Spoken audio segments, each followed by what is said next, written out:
Welcome to the Wide Lens podcast, where expanding your perspective on recent history is our mission. Listen to untold accounts from overlooked voices and see familiar stories in a whole new light. Ready to dive deeper? Let's begin. Hey folks, welcome to the new episode of the Wide Lens podcast. We're honored to have filmmaker and storyteller Michael Lienau join us. Michael's life, you could say it changed forever on May 18th, 1980, when Mount St. Helens in Washington State in the USA violently erupted. Now, I know this time I had to say USA, and that's because we've got a lot of folks now listening in from all over the world. In fact, every continent. So for folks in Africa, Asia, Europe, Latin America listening in, it's great having you. So a handful of days after that massive eruption on Mount St. Helens, there was a second eruption that was the second largest eruption in U.S. history. Michael found himself not just documenting history at that point, but surviving it. As one of the few filmmakers who's experienced the magnificent second eruption, Michael's footage became iconic, shaping how the world understood one of the most significant natural disasters in American history. But his story isn't just about being in the wrong place at the right time. It's about courage, instinct, and deep commitment to telling stories that matter. Surviving a deadly ash cloud, Michael's journey is a testament to resilience and the power of storytelling. Today, we'll explore the full arc of that experience, one that lasted days when it should have only been hours, the moments leading up to the eruption, and how that day shaped the rest of his career. We'll also look at the work he's doing now, continuing to elevate stories that help people understand the world through a wider lens. So, Michael, welcome to the Wide Lens podcast. It is an absolute privilege to have you with us. Great to be with you, Brad. Thanks for having me. Looking forward to this. It's so good having you. And folks, if you don't know this, Michael is still in Washington, and that's where I'm based too. I'm in the South Sound. He's in the North Sound. So it's a couple hours separating us, but it is just a treat to have you with us, Michael. Yeah, great to be here to share my story. Thanks, Brad. Okay, so Michael, we need to start at the beginning. So we want to get back to not just Michael, but we want to get back to little Mikey. I don't know if you had a fun name like that, but we want to get back to when you were a kid. Where did your love for storytelling and filmmaking first take root? How'd that happen? Well, my grandmother called me Mikey, so she was the only one that did that and got away with it. Well, this is the second time, I guess. I guess so. So my love for filmmaking began when I was very young, probably when I was 8 or 9 years old. My mother would make home movies of us kids when we were growing up, and she always had the camera out filming us, whatever we were doing. And then we would watch those movies, and they were terrible because she was always moving the camera. Things were out of focus, but she loved to document us boys growing up. So one day I said, Mom, can I try that with your camera? And she gave me her little Kodak Brownie 8mm camera. And when, I don't know, something jumped inside of me. Something got excited inside of me the moment I touched that camera. Like I wanted to make movies, not home movies, but real movies. So I started filming my brothers and I doing crazy things. And I found a book in our elementary school library called Hey, Michael, I got to interrupt you. What kind of crazy stuff would you guys record? Well, we would do, I found this book in our local library that talked about how to make fun home movies. And in that, they show how to do magic tricks in the camera. And I was already interested in magic tricks. So one thing was I always wanted my little brothers to disappear. So I'd make them disappear. And I made them reappear like on top of roofs and jumping off of roofs and doing crazy stunt things like that. And then we gathered the neighborhood kids in and showed them the movies, and they loved them because they weren't just home movies, but they were actually movies where we were trying to tell a story. And the story I was trying to tell is kind of this mystical, magical world that I was trying to create with my camera. I was trying to be a little mini Walt Disney, I guess. At the time, we were watching Walt Disney a lot. So then this interest grew, and later in elementary school, I had a teacher who heard about this, and she said, "Hey, I'll give you extra credit if you'll write scripts and make movies." So I started doing that with fellow classmates, and then she would actually show the films in the cafeteria at lunchtime. And word got out about this, and it so happens that our local television news station, that was actually an affiliate station of NBC, was looking for a cameraman. They went to the high school and asked if there was any kids interested in filmmaking. They said, no, but there's a kid over in junior high making movies. And by this time, I was about 13 years old. And so one day I got a slip that I had a visitor at the principal's office. And I didn't know if I was in trouble or what was going on, but I got there. And it was this news reporter that I knew of. His name was Larry Barleen. And this was in Southern Oregon, where I grew up. And he said that he was a news reporter and he was looking for somebody to do cinematography on the news stories that he was covering. And he was not interested in cameras. He didn't know how to use cameras, but he was looking for some kid that could go along with him and do the filming. So he took me over to Medford, Oregon, where I was interviewed by the news director and the assignment editor. And they just asked me some basic questions about cinematography, which I knew. And they gave me a box of film and said, "You're hired. You can be our news stringer for the TV station." Michael, Well, how was that even legal? If you're a 13-year-old boy, what about labor laws back then? well, I did have the I had the interest from the school, and they were looking for things that kids could do that they were interested in. So they called it a work release program, and they let me go out on assignments, even in the middle of the school day. If there was a breaking news assignment, either Larry or my mother would come to school, pick me up, and drive me to the film assignment. And so I did that all through junior high and high school up until the time that I could get my driver's license. And I would get out of school to go film forest fires or major accidents or whatever was happening. And then I would put the film on the bus, and the bus would deliver the film to the TV station. The TV station would process the 16 millimeter film back in those days, and they would edit the film, and they would be on the news that night. And then after the news director would call me and critique my work. And he actually mentored me for all those years. And there were some major breaking news stories that happened in our small community. Like we would get major wildfires where it would become national news.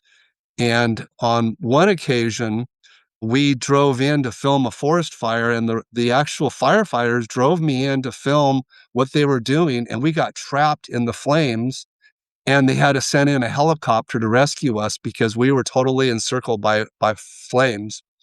And that might have been what got my interest in maybe natural disasters, maybe filming events like that. And I also felt behind my lens that I was somewhat invincible, that I was covering other people's news stories, other people's bad news things, which later I didn't realize, but that's what happened to us at Mount St. Helens, quite a few So, years later. so Michael, what's the name of the hometown in Southern Oregon that you grew up in? What was it called? So I grew up in Klamath Falls, Oregon, and this was a TV station in Medford, Oregon, but they were seeing it in Klamath Falls, so they wanted to have a story every day from Klamath for their Klamath viewers. So that's what Larry Barleen and I would do. And one of the very first stories that I covered was the United States government's attempt at abolishing Native American tribes. And so we went out to do a story about this one Native American elder who refused to sell his land or to take the money from the government. And here you had these Native American people who had been living in poverty that overnight became millionaires. And it was a total fiasco for the tribe and for the government.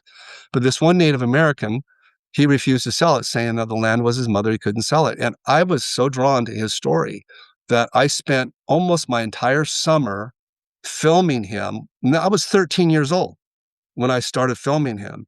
And so every year I filmed the progress of his story and his fight against the United States government.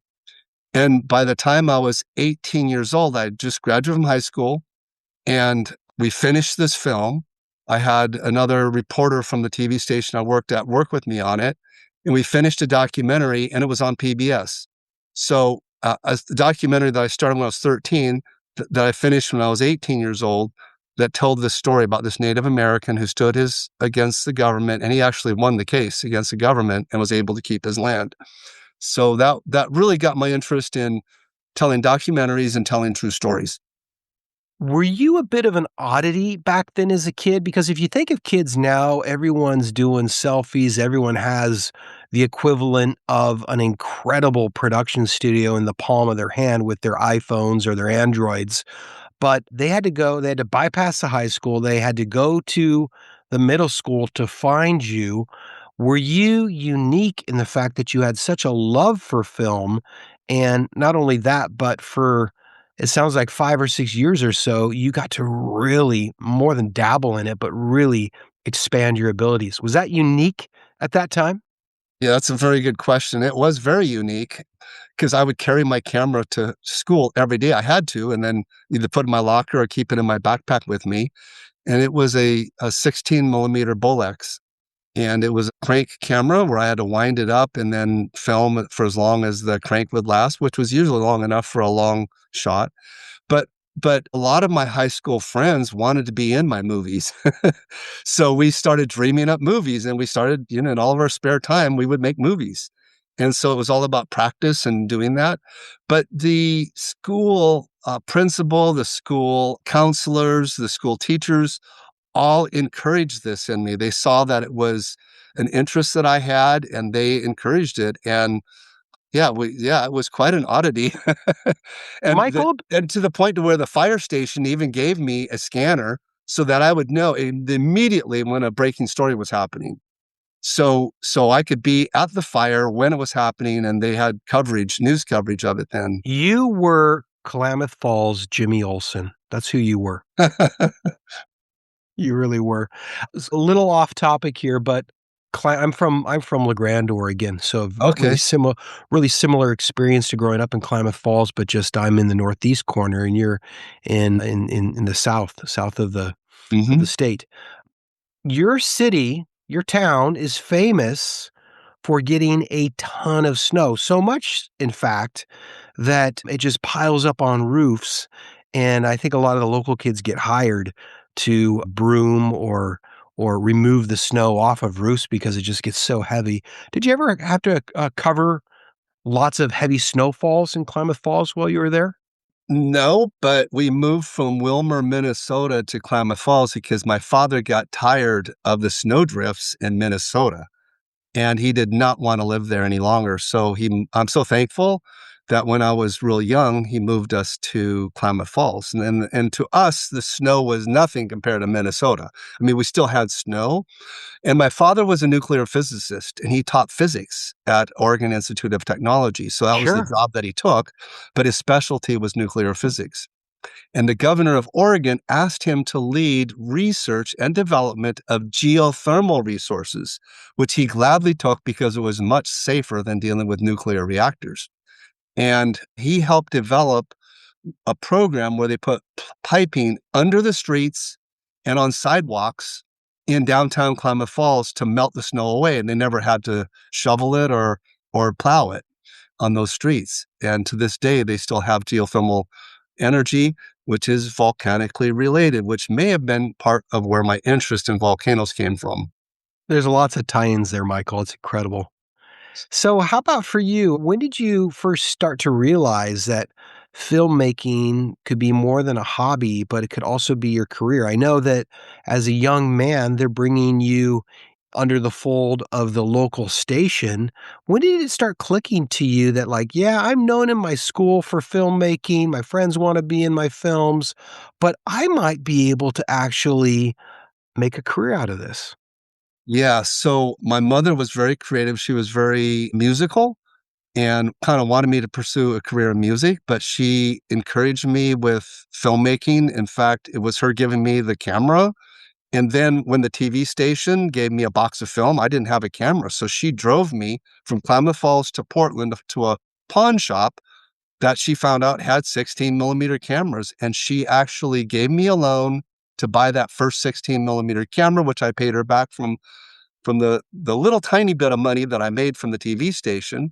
But it was more a mentoring opportunity for me. But my father, being a very practical scientist, he always said, that's a nice hobby, but someday you have to go to school and you have to find a career. So to him, it was a nice hobby, but not a career. And he encouraged me that energy is going to be the future and that I should pursue a career in energy. But I had this passion in my heart to tell stories and to make movies, like the story about the Native American elder. His name was Edison Chiloquin, who refused to sell his land. And, so it wasn't until I graduated from high school and right out of high school, because of the experience I had already stringing TV news, I was offered a job to work full-time in a TV station. So then my dad saw that it was more than a hobby, that it could be a career, and then he was okay with that. He just didn't want to see me get lost in my creative hobby, which so many people do.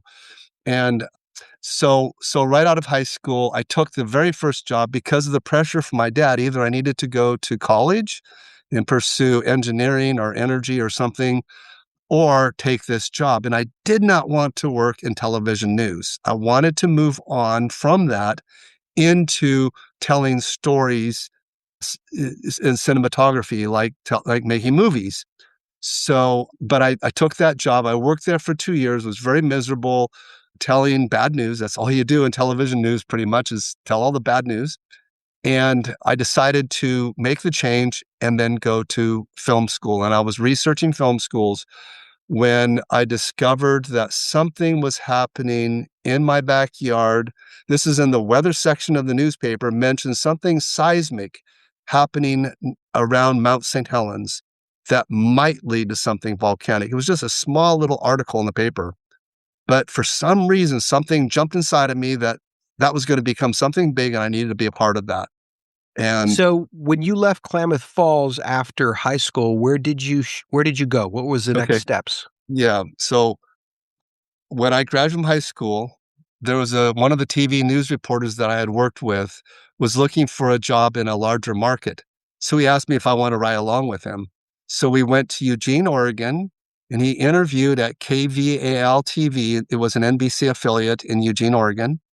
And he didn't get the job, but the news director came out to the car and asked me if I'd be interested in interviewing for a job as a news cameraman because they had an opening.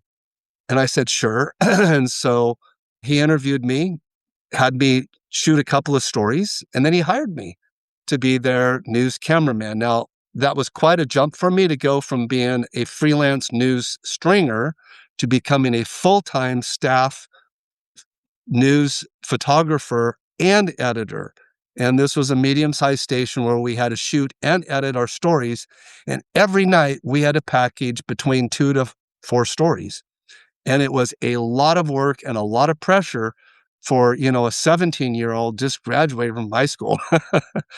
But I did it, and I did it for 2 years, and I was not happy. That was not the career path that I wanted to take. I wasn't interested that much in television news. I had done it up to that point, but there was a lot of news stories that I covered, and I learned a lot. I think I grew a lot in that time period too, and matured a lot. I learned a lot of things that happen to people in doing television news. So that's when I decided to actually, I had kind of a spiritual experience where, because I was the youngest member of the news crew, I had to do a lot of nighttime shifts where in the middle of the night you get a phone call to go cover something. And there was an ice storm in Eugene, and there were a lot of accidents. There were fatal accidents.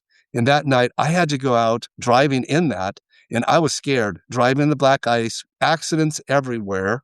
People had died, and I had to go out and film it and for the news that next day.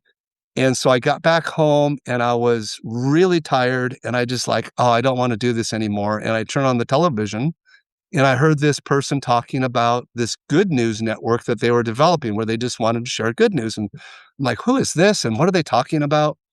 And it happened to be CBN. And he was starting CBN News. It was Pat Robertson starting CBN News. And I thought, oh, I want to do something like that. And then I kind of forgot about that. And then later after Mount St. Helens, I had a chance to do that. So we talk about that later. Sounds great. So you're in Eugene, which sadly is the home of the Oregon Ducks. I'm a graduate of Oregon State. Go Yep. Bees. Yep. And and then is that where you are at, Michael, when the eruptions, because not eruptions, the seismic activity around Mount St. Helens was happening because scientists were monitoring it. They knew something was up. They didn't know exactly how the blast was going to occur or how big it was going to be. But were you in Eugene when all of that rumbling was happening? Nope. I had left Eugene because I was there from 77 and 78. And then 79 or so, I moved back to Klamath Falls, trying to figure out the next steps in my life. And at that point, I was deciding to go to film school to go learn how to make movies. And it wasn't until March of 1980 that I read a small article in the newspaper, a local newspaper, about something seismic happening around Mount St. Helens that might lead to something volcanic. And I was immediately interested, and I knew that I had to be a part of it. So I went up there with my camera right away and started filming some of the early, the very first early ash and steam eruptions that happened in March of 1980. So now you're up in southern Washington and you are monitoring it. Were there a lot of other folks doing the same thing, or were you one of few people that were recording the activity that was happening? No, everybody was watching what was happening because by the time that it actually opened up and started an ash eruption, people were curious, is this volcano going to wake up? Now, only 5 years earlier, Mount Baker had done something very similar where there were ash and steam eruptions, and then it kind of petered out and died down. But Mount St. Helens kept building, one eruption after another, and it kept building. But there's quite a geologic story behind it all. But the more that I observed, and I was able to be escorted in by the Forest Service to get in close, and I filmed some of those early ash and steam eruptions real close, and I sold the footage to network television, and I was hooked. I just wanted to see this thing through. I wanted to see what was going to happen with Mount St. Helens because it continued to build momentum and energy and drama around the volcano as time went on. So those weeks leading up to May 18th, there was a lot of activity and a lot of So, discovery for the people around the volcano and especially the scientists. and Michael, it is pretty incredible that you were drawn to it and you were able to be a part of that historic moment. Question for you. We're going to start getting right to the eruption, right to the main eruption. But I want to hear from you first, your perspective on this. We've got Michael up there in March, a couple months before the eruption actually happens, and he's getting a lot of content. Other people are doing the same. What the heck happened on that Sunday morning where none of you guys were there and all we have are a handful of stills? How come we never got that solid video, film photography of the main eruption? What happened? Well, a couple things. They had declared it a red zone around the volcano, trying to keep people out of the area for safety reasons, but they didn't know what was going to happen. And there were a lot of mistakes made, I believe, on the part of the scientists and the government around this. Now, they hadn't experienced anything like this before. The only thing that they had experience from was Hawaiian volcanoes, which are totally different volcanic structure, totally different activity around a Hawaiian volcano. But that was the specialists they called in were mostly experienced in Hawaiian volcanoes. They had some experience internationally with other volcanoes. In fact, that was part of the problem, is that some of the scientists that were deployed to Mount St. Helens had just come from another volcano that had built up energy and then it died down. But while it was building energy, they warned the people, they warned the population, and then nothing happened. And then they were kind of called false prophets. So they came to Mount St. Helens with the idea that they were only going to talk about what was happening rather than what could happen. And that was part of the problem, is that they didn't tell people kind of the worst case scenario, which to a lot of observers, the north side bulging like it was building up a lot of pressure, and it was building up in a very magnificent way. And it had to be released at some point. And that's what a lot of the questions were around it. But it was just more of a, let's wait and see and only talk about what was happening, not about what could happen there. And so what was your question again? Where did you want to go with that? Well, specifically, it's just so interesting how you and others were capturing so much content Hmm. before the morning of May 18th. But when the actual massive eruption happened, we don't have a lot of photography. We don't have a lot of film that captured that actual eruption. Yeah, and again, that's due to them blocking off the area, and only people that had permission to be in there were there. Photographers, scientists, and then like even Harry Truman, the proprietor of the Mount St. Helens Lodge, Spirit Lake Lodge, he was deputized to help keep people out so he could stay. So, but they literally thought that they could give people enough warning to get out of there before something happened. They didn't predict the horizontal and vertical eruption that happened on May 18th. And there were no iPhones in those days, of course. So there were not any photographers set up ready to go. And it happened at 8:32 a.m. David Johnston, the scientist closest to the volcano, was setting up instruments, not film cameras, to document it. He was more interested in seismic signatures and tilt and the motion of the land and stuff like that. And, but he was very nervous about it, and he was very nervous about where he was. And he wasn't even supposed to be there that morning. He was filling in for somebody else. And that's another whole story. But yeah, we don't have, Gary Rosenquist shot a series of stills that were made into a movie of the actual eruption. And it's very good. It's very spectacular how with graphics, they were able to fill in the gaps between the still frames. And you can see Was that that even in my film. was that scientist, is that the same scientist that said, "Vancouver, Vancouver, this is it"? Is Yes. that the same guy? Same guy? Yes. Unfortunately, it was. Yeah. David Johnston was that scientist that Mhm. lost his life Mhm. up there. And that's why it's called Johnston Ridge to this day. And that's where the Johnston Ridge Observatory is and the visitor center. So, Michael, there are moments in history that we do not forget. Was I alive on May 18th, 1980? I sure was, but I was a really little guy, so I don't remember it at all. I remember my parents telling me a bit about where they were at when the mountain erupted. Talk us through the morning of May 18th, 1980. Where were you? What were you doing? Were you caught off guard? What was going on? Yeah, on May 18th, 1980, I was having breakfast with my friend Joel. And for some reason, we turned on the radio and we heard immediately that Mount St. Helens had just erupted. And we're like, oh no, we're not there. So we grabbed our camera, grabbed our gear, and drove up there immediately. Now, it took us a few hours to get there. By the time we got there, they had closed a lot of the roads, they had closed things off, and we saw just mud-choked rivers filled with logs come barreling down from the volcano.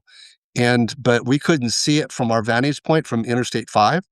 But I found a phone booth and I called this production company in Seattle and asked them if they were covering this and if they needed any help. And they said, yes, go straight to Boeing Field. We will have a helicopter waiting for you to have you follow that ash cloud that came out of Mount St. Helens and that is headed east. The producer of that production company was going to go straight to Mount St. Helens and film what he could from a helicopter vantage point. So that was where it really kicked in for me to get involved in it, was filming not just the devastation around the volcano, but then to chase that ash cloud into eastern Washington from a helicopter. So, folks that don't know the geography of this area, Michael's in Oregon. He's heading up I-5. We've got Mount St. Helens to the east of him as he's traveling up I-5, and he's going actually past Mount St. Helens. So it's a part of the Cascades. He's going past Mount Rainier. That's the big famous one we've got. And then he's getting himself to Boeing Field so he can get on that helicopter. How did you feel, Michael, about not just stopping at Mount St. Helens, but knowing I actually drive past this mountain to get closer to it? Yeah, we had connected with this film company in Seattle earlier. They had been known for climbing Mount St. Helens when it was erupting in some of the early eruptions and filming looking straight down into the throat of the volcano and making headline news for doing that. So we had connected with them just to share our interest in this. And my friend Joel was a musician. He wrote a song about Mount St. Helens. So we, so, so we, that's how come we called him. This was Otto Sieber, and his company was Hard Hat Cine Photo. And he had done mostly industrial films, but he was determined, like I was, to make a film about Mount St. Helens. So, but he had a budget and he had nice camera equipment. And so, but this was an opportunity for me to really get involved in it. And I love flying in helicopters, and I had done that many times in television news.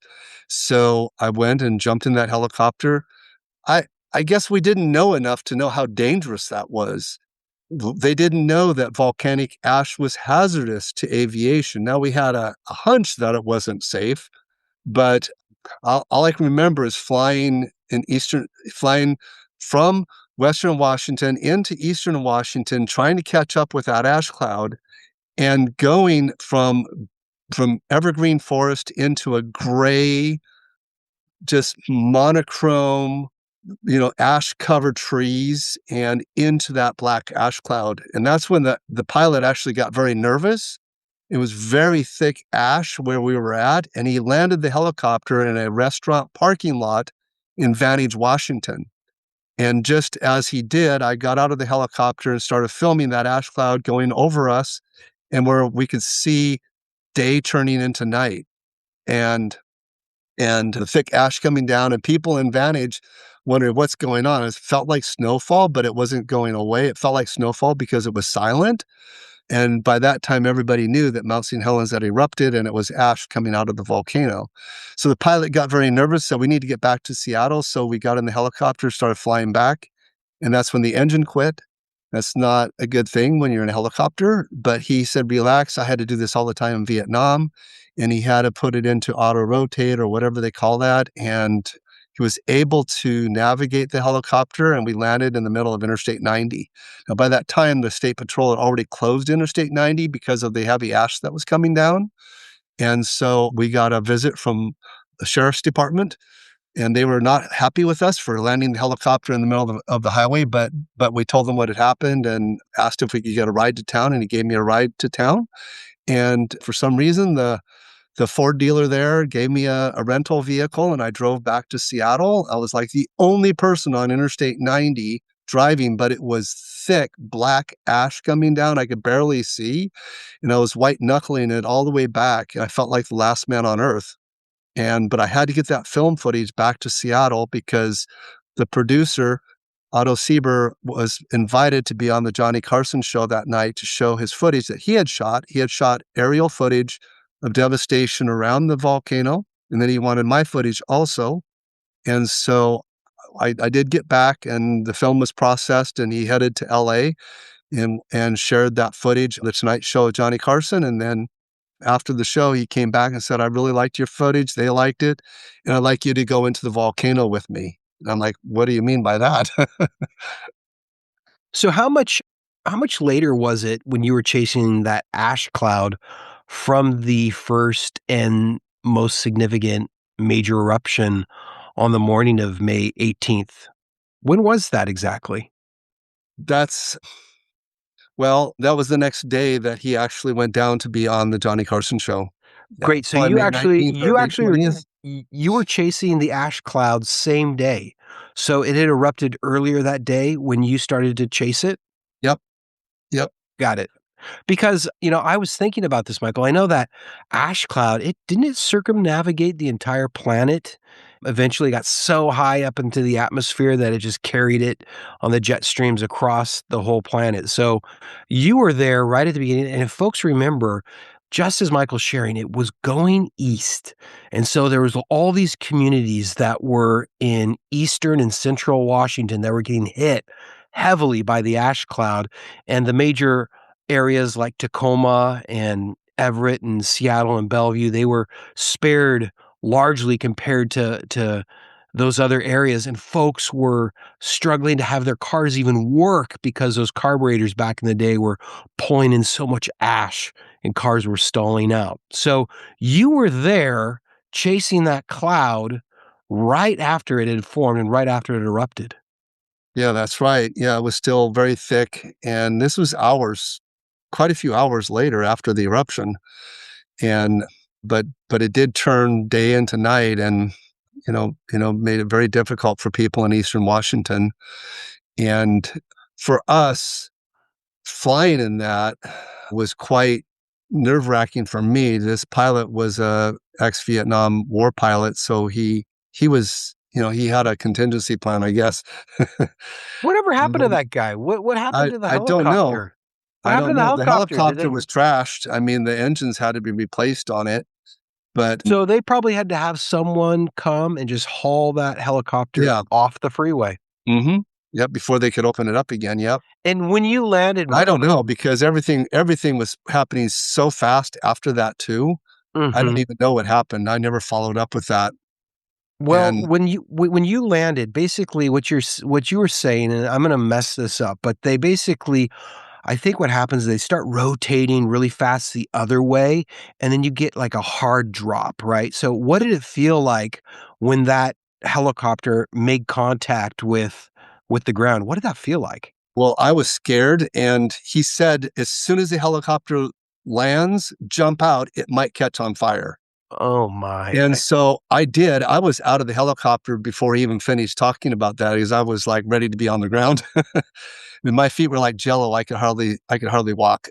I was so scared. But it was not it was, he landed it safely, and it was a good thump when we landed, but I was so thankful to be on the ground. And then it seemed like only moments later that the sheriff showed up and then gave me a ride to town.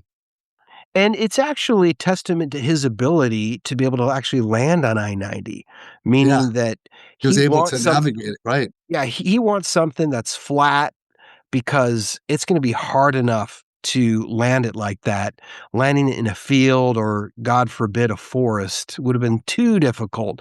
So even though it was frustrating for, Washington State Department of Transportation, it was a good thing you guys hit I-90. Yes. And then I went on to Ritzville and filmed, cars and streetlights on and all of that stuff right after that, and then drove the footage back to Seattle. And folks, if you want to go online and just do some searches for like Central and Eastern Washington eruption, Mount St. Helens eruption, you'll see some great shots where it looks just like Michael shared. It's like it looks like it's the middle of the night, and it looks maybe like you're in like a sandstorm in the Sierra or something like that. It's pretty incredible.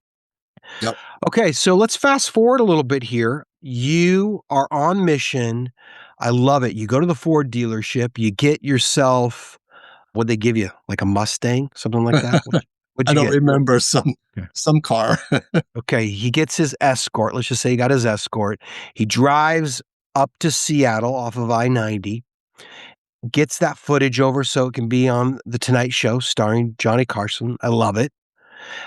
What brought you back to the mountain? What did that journey look like? How did you get back to the mountain, Michael?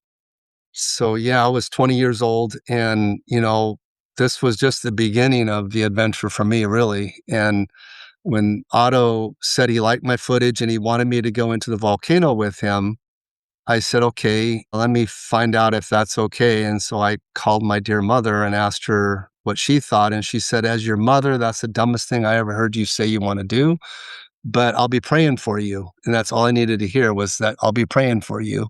And I said, thanks, Mom. And I was then off to my next adventure and to go in and we knew that we would be the first camera crew to go in to film the devastation from the ground. We had been in helicopters, and all the news agencies had been in helicopters flying around looking at the devastation.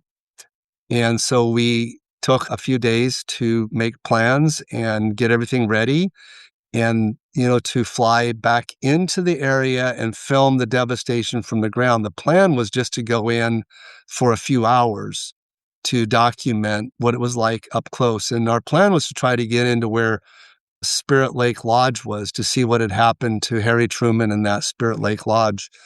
But we had no idea what we were going into. But our plan was to go in on one point and then try to get to another point and meet the helicopter and fly out of there.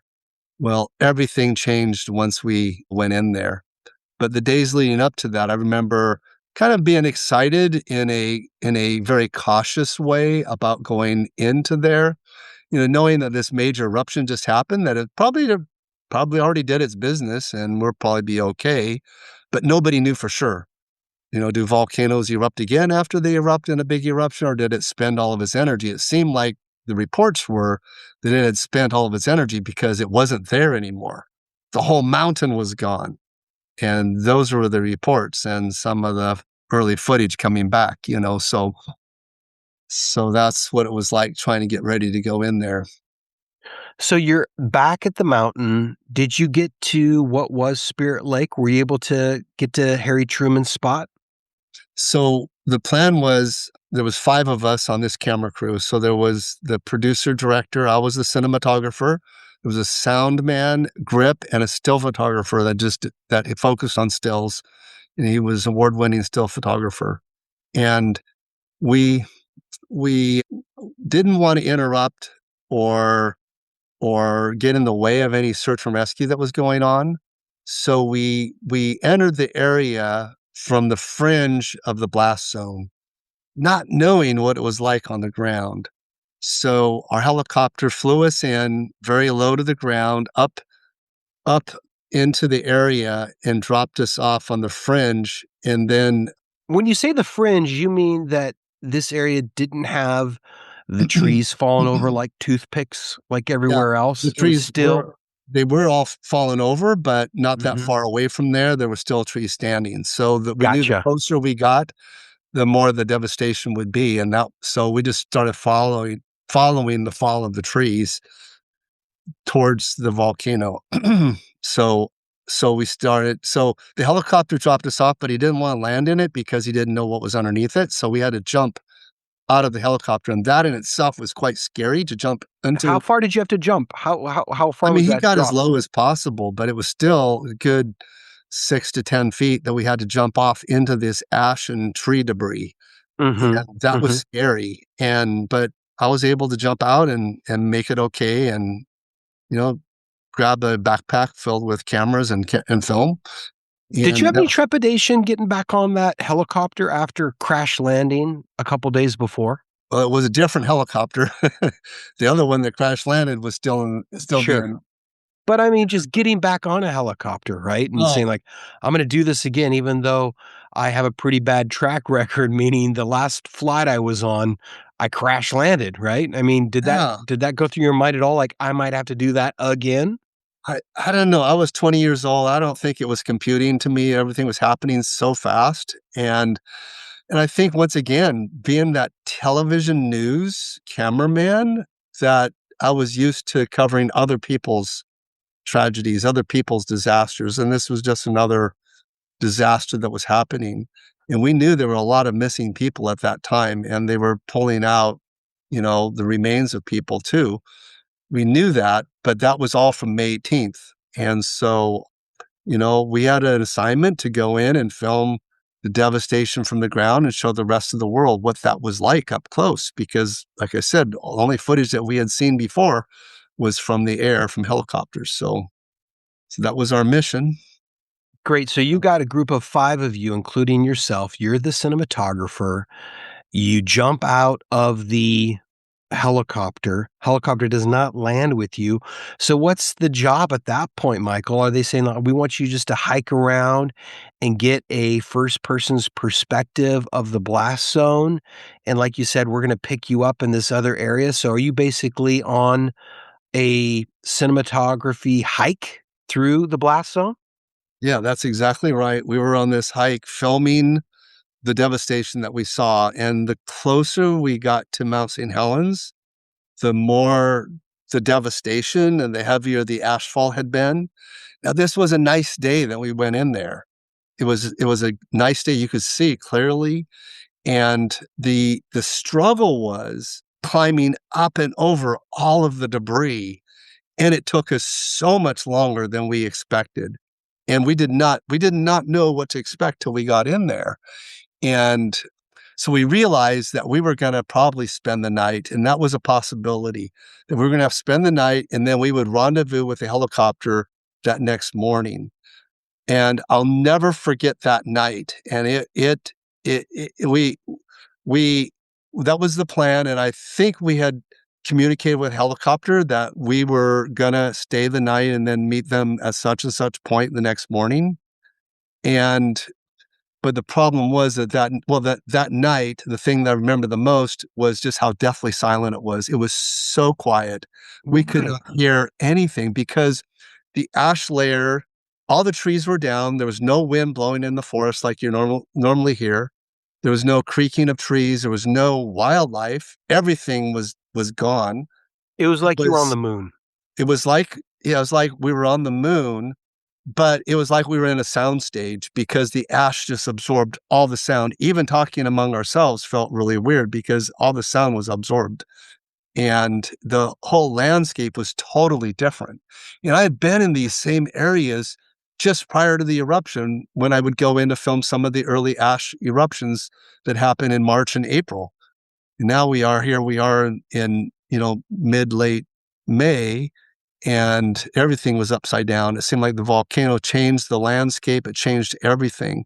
And that night there was a full moon, and the moon shined through the whatever clouds there were and shined and bounced off the ash. And it just felt like a very eerie horror film set is what it felt like walking around in that.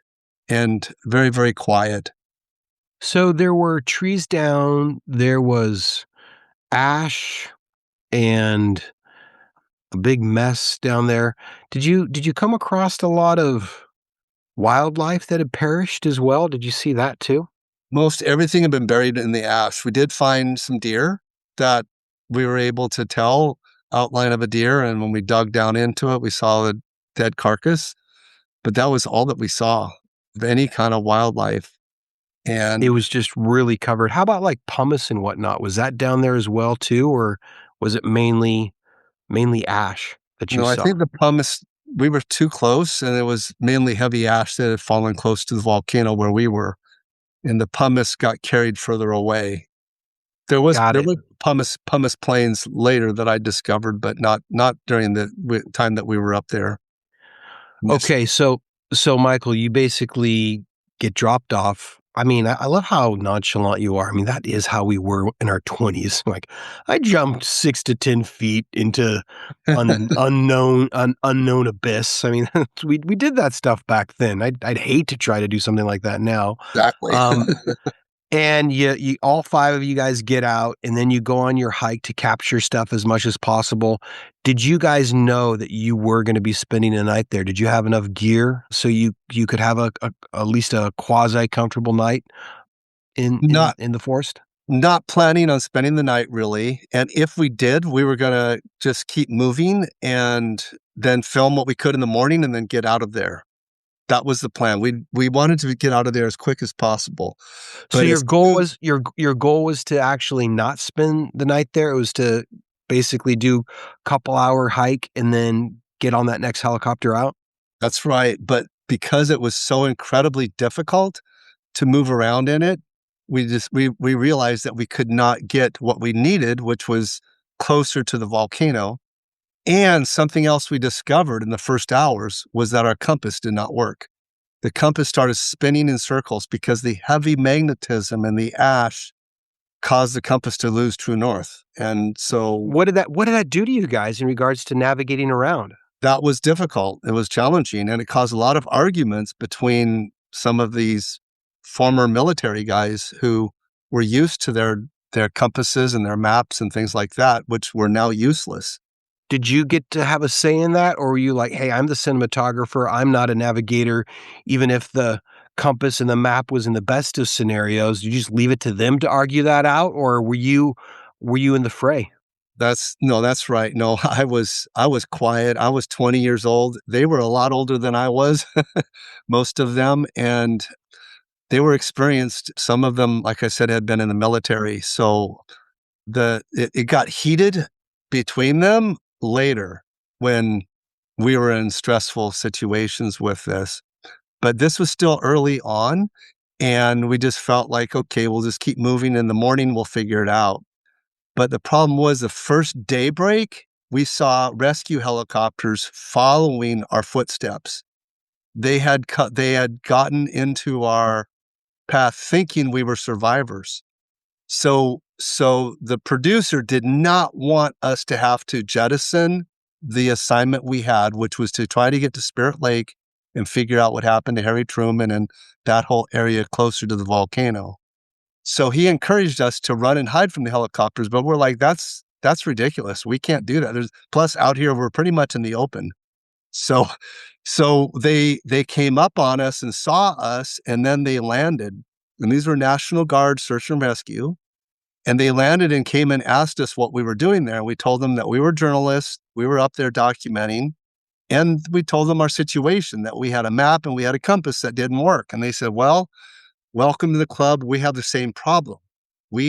Our navigation equipment is being messed up by the magnetism also. But they did have a better compass and they had some newer maps, and they actually gave it to us. They gave us the compass and the maps, and they offered us a ride out, but we refused, saying, no, that's okay. We want to finish our assignment and we will meet our helicopter later today.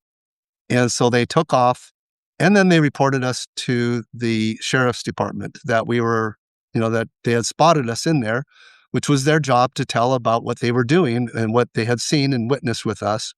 So anyways, they took off and we continued on our journey, continued filming this.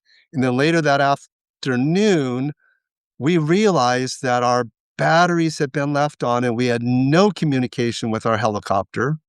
And we were lost, and we could not make sense of the maps anymore because of really the change in topography. The landscape had seemed to change, and by this time we're pretty delirious too. We had been hiking that day all night Michael, you long. had a map. You had a map that was phenomenal if you were there about a week earlier, but because you were there when you were, that map was kind of useless. That's right. That map was useless, and our compass was useless, and all of our plan A, plan B, and was gone. And we had no communication with our helicopter. Your goal is to get to point B, to get picked up in a couple hours. You're now on day 2 of hiking through this area? That's right. Yeah. This is day 2. And by this time, I was ready to get out of there. We could feel earthquakes. We could hear things popping and rumbling in the distance, and we had no idea what was happening. And we knew the volcano was right there, and we were within a short shot of it, and that at any minute it could erupt again and, wipe us out. So I had felt like I was in there long enough. I had enough footage of down trees and terrain. Even if we don't see Mount St. Helens, I felt like I was ready to leave. I was ready to get out of there.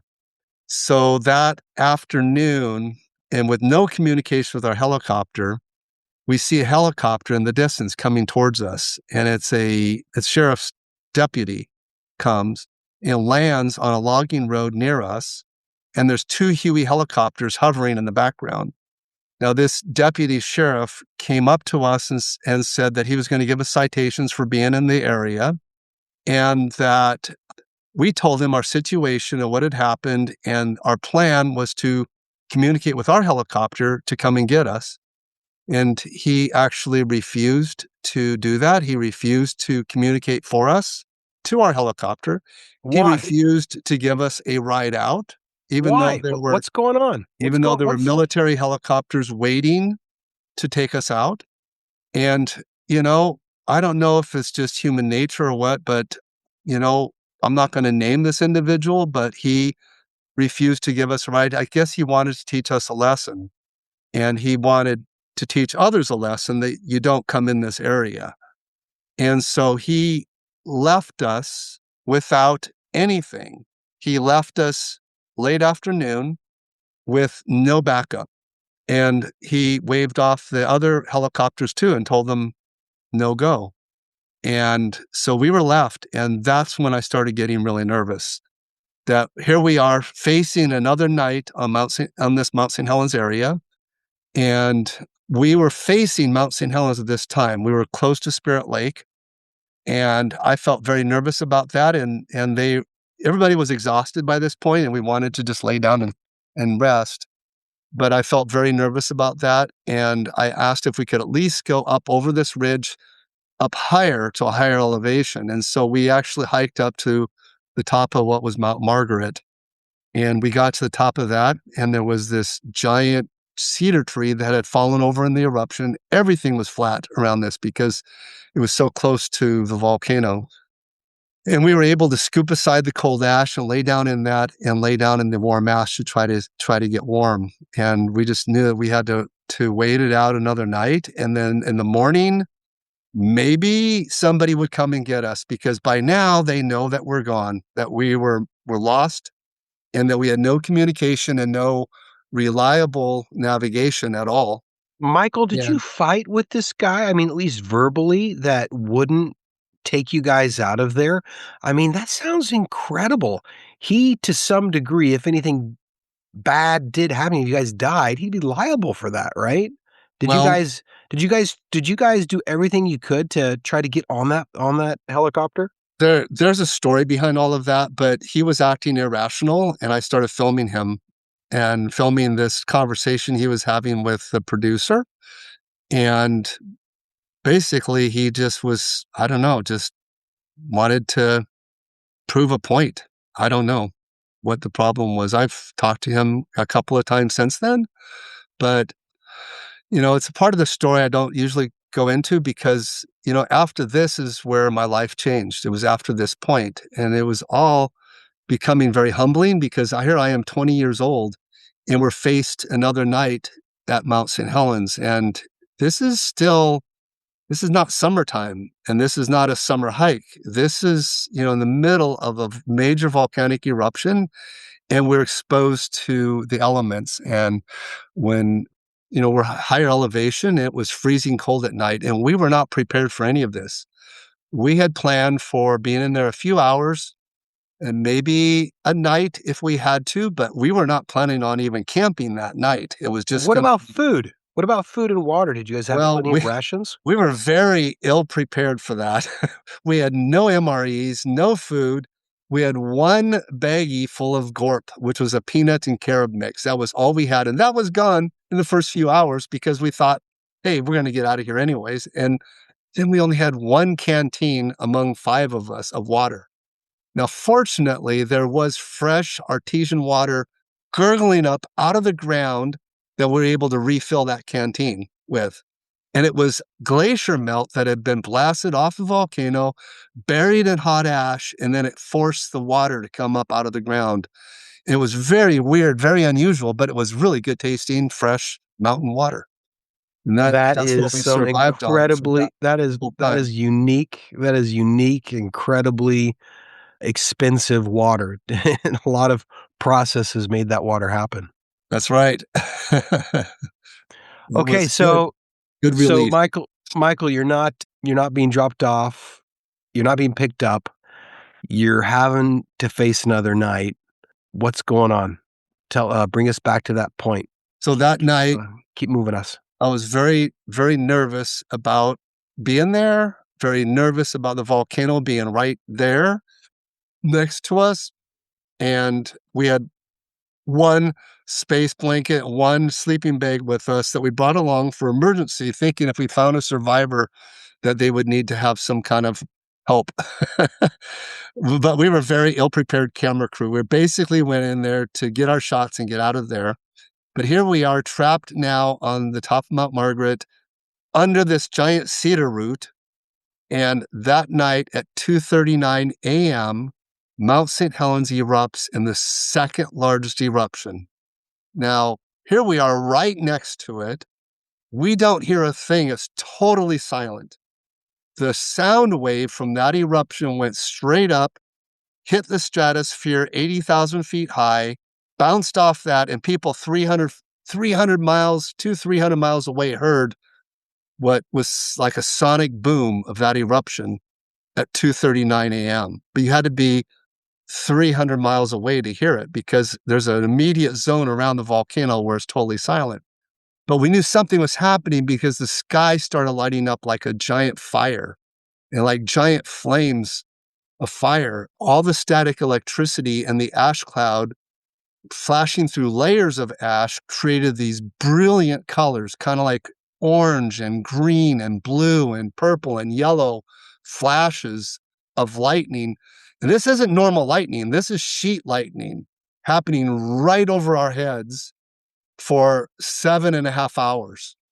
Now, we knew something very strange was happening. We knew the volcano was probably erupting and that at any second, another blast wave could come and hit us and wipe us out. Now, that's a very sobering thought to think that you're here 1 second and gone a second, because that's what happened to a lot of people. They had no warning. The volcano erupted, and within seconds, they were gone. They were pulverized by that pyroclastic surge that came out of the volcano. And so it's during those night hours that we're laying there, observing the sky, wondering what is happening. I think I tried filming it, but it's just a blur in the lens because it's at the middle of the night and there's this light flashing in the sky. And it's a very humbling experience because you're thinking at any second you could be wiped out. And that's when I started thinking, well, if I die here, am I going to go to heaven or hell? And I grew up going to church, but I'd never thought about that. I never thought about my life spiritually until that moment, because going to church, you kind of learn all about God. You learn that there's a heaven and you learn that there's a hell, and that when you die, you want to go to heaven.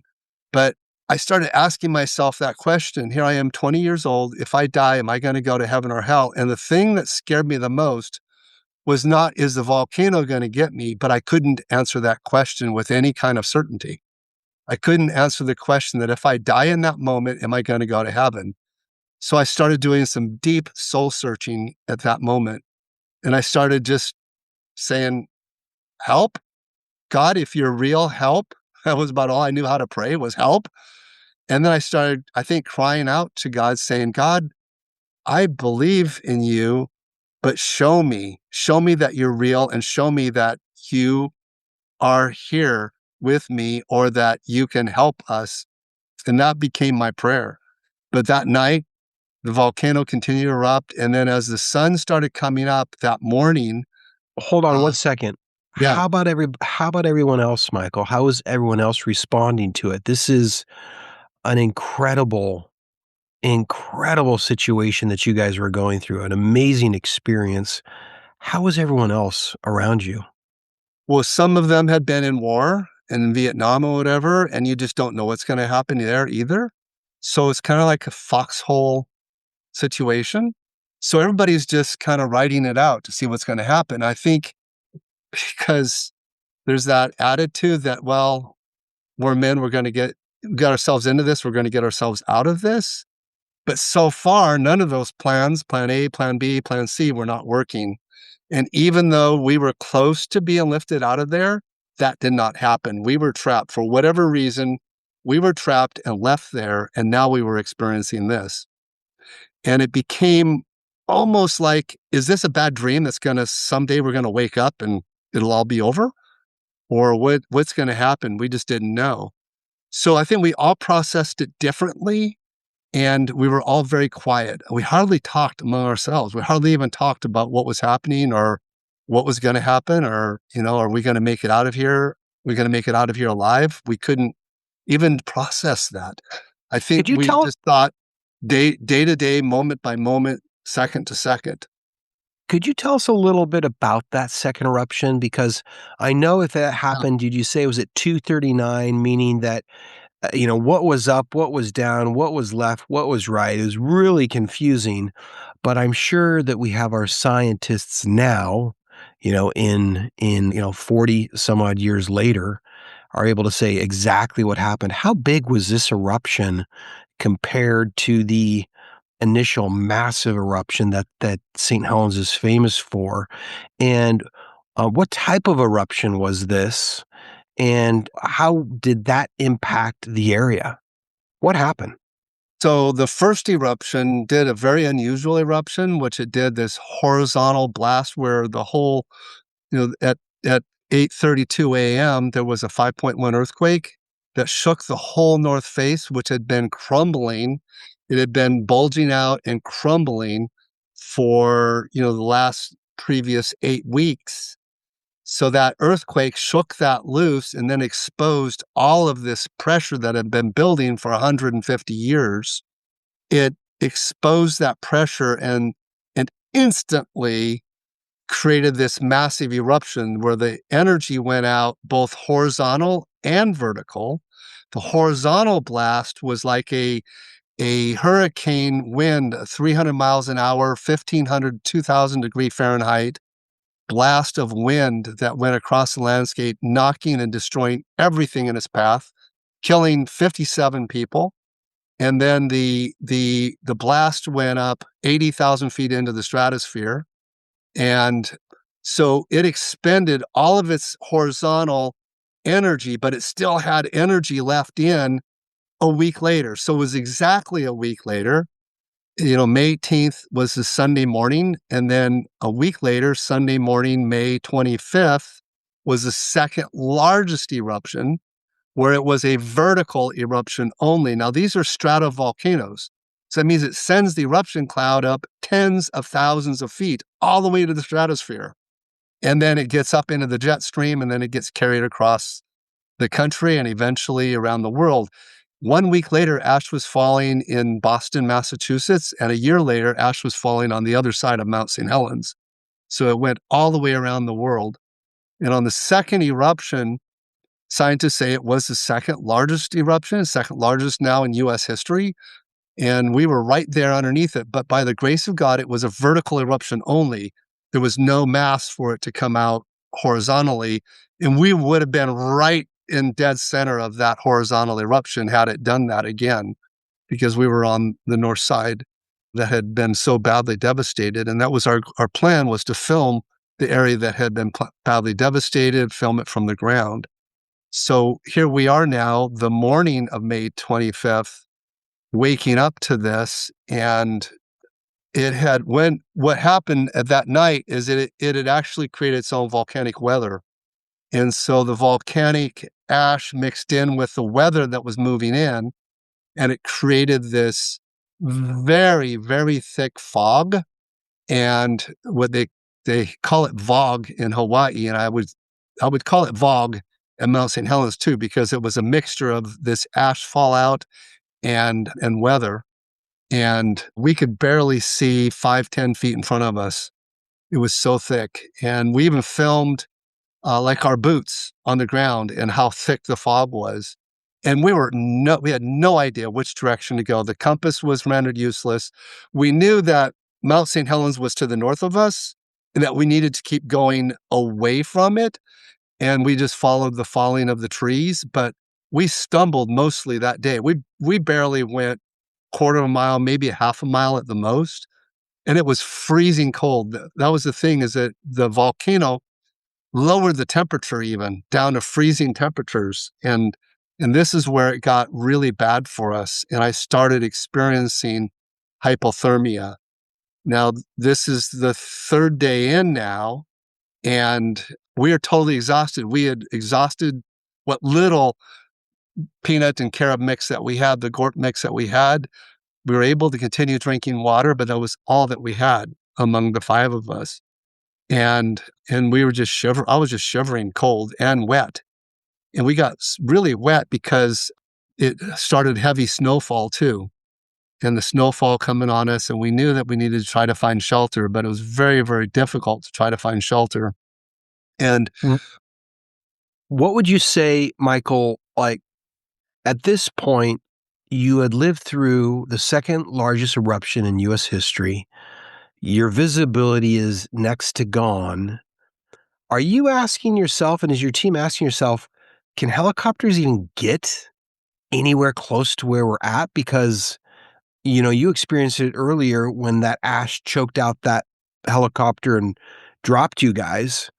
Are you thinking like, we just got to wait this out? Or we got to find a clearing where the ash isn't as thick? What was your plan? What did you guys plan on? What were you planning on doing?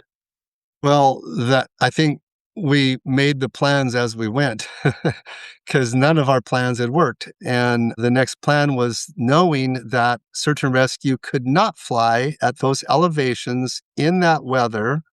And it was very dangerous for them that we had to get out of there ourselves. And that's what we tried to do. But it was at least 22 miles out to the nearest road or anything from there. Plus, we were in very difficult terrain. It was very mountainous, and the trees were so thick that it had fallen down that it made travel almost impossible through this. And there's a lot of photos, and you can see all of this in our film. And we filmed this quite a bit, our struggle in trying to get out of that, because we felt like maybe this is the last film that anybody will see of us. Even so, we filmed not only the terrain around us, but showed it from a human perspective, what it was like for humans to try to climb up and over and through this downed forest, this devastated forest. And and we knew that we needed to try to get dry and try to get shelter. And that was very difficult to do because there was no shelter and there was no dry branches or anything because they had all been blasted off from the trees, from the blast of the eruption. The branches had been broken off and gone, stripped of trees. So trying to find anything that's even breakable to make into firewood was very difficult. Plus, it expended energy and was hard to even to do that. So it was this next day, this struggle, that I really started even praying harder. It was really more of a prayer for help. God, if you're real, help me and show yourself to me. And, just really thinking about life and death. And at 20 years old, you don't think you're going to die. You don't think that at all. But in this You don't think you situation, don't think you're going to die ever at 20. exactly. And we had been through so much. And then, like I said, I've always had the protection of my camera, hiding behind my camera. Now the camera was not helping me because I was freezing cold and shivering. And all I could think of was getting out of there and having a nice hot meal and a good night's sleep. That's all I could think of. But struggling through this, we continued to deteriorate and continued to lose energy. And the more we struggled, the worse it became. And we had the thought that maybe what we needed to do was try to crawl underneath some trees and get out of the weather. And then maybe two of us would go off to try to find search and rescue. But we also knew that wasn't a very good idea. So we decided that it'd be better to stay together. And so that's what we did. But there was one point later in this day where we had been struggling a lot that I just felt totally drained. We had been fighting through all of this now for I don't know how many countless hours, and no sleep at all and no food, shivering, shaking. All I wanted to do was lay down and go to sleep. And I leaned up against this large tree that had fallen over. And I just had this vision, this dream, this experience where I was literally floating out of my body. I could see myself leaning against this tree. And I was just flying up like away, like from a helicopter point of view, away from what I was looking at. And I looked across the ash field and I saw all the broken trees. And I saw this person come walking towards me. And he was dragging one of these broken trees. And he looked very badly injured, bloodied and scarred. And the closer he got, the more I saw how badly injured he was.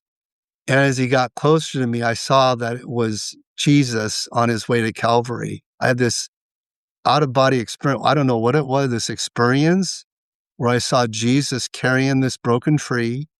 And he stopped and he looked at me and his eyes just pierced right into my eyes. And when he did, I just felt this burst of energy, this burst of, I don't know, just greatest love that you could ever imagine. And this burst of energy come into me. And I woke up from this experience and I felt like I had a full night's sleep and a full breakfast. And I just started hiking. And I hiked right up to this group of trees that had been blasted against the side of a hill, and it made a natural cave. And the other guys followed me, and we went into this little cave and were able to scrounge enough branches to make a fire and to try to get warm.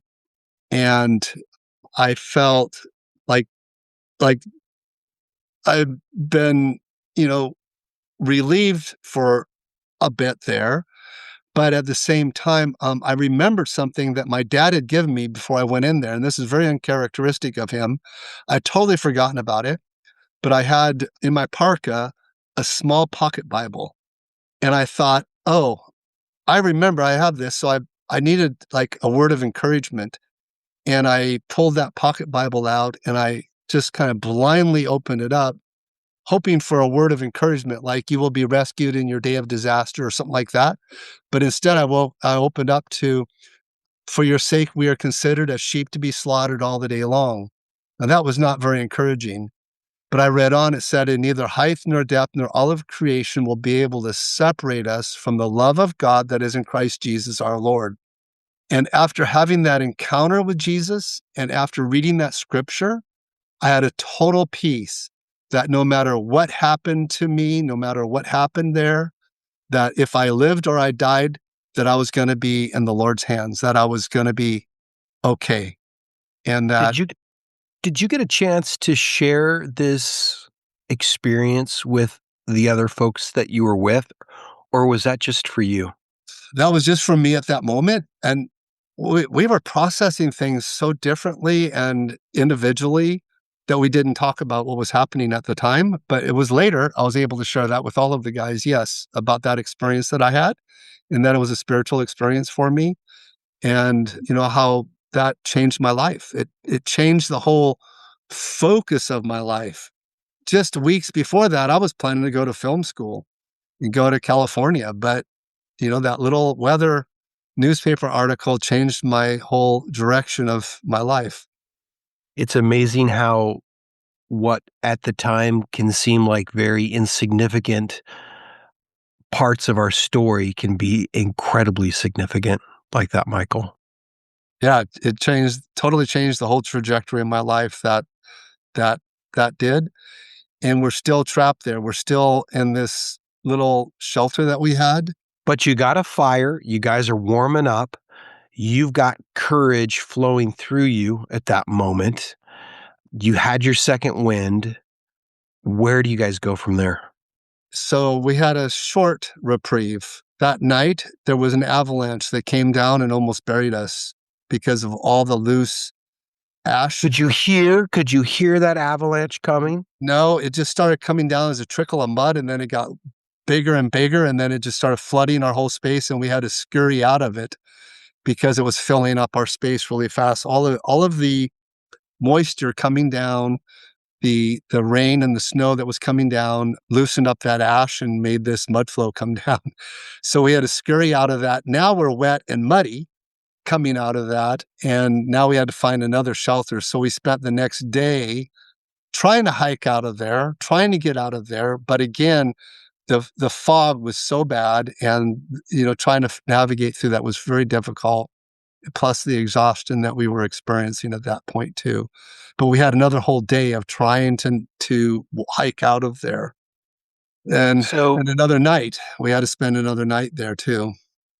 how many miles do you think you had covered during this time? Because, from our perspective, just listening into your story, it seems like it's a slog. It seems like it's incredibly slow. You were expecting to be there for a couple hours, and now you're days into this adventure that you weren't expecting. How many miles total do you think that you were traversing on a daily basis?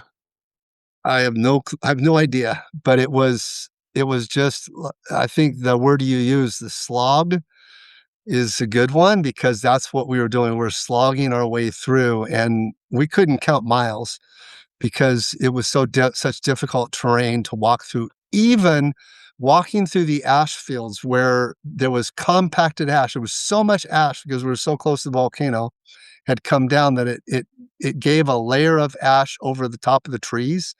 And at one point, there was this large drift of ash, and they asked me to walk across that ash field first. They said, Michael, you go across that ash field, and if you make it across there, then we'll follow you. If not, we'll find another way around. Why did they choose you? I don't know, because I was youngest, maybe. maybe, maybe I still had energy at that point. I don't know, but they made me walk across that first, and I did.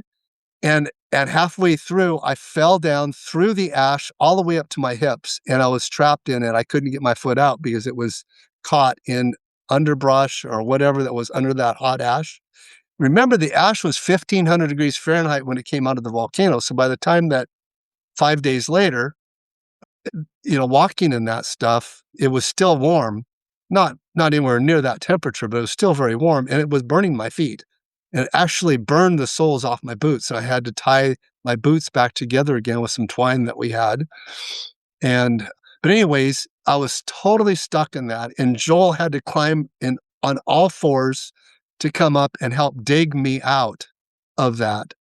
And then we had to crawl on all fours to get across that over just to another area that didn't have the big ash. It was kind of like an ash drift, kind of like a big snow drift that we experienced, as big snow drifts in Minnesota or up by Crater Lake.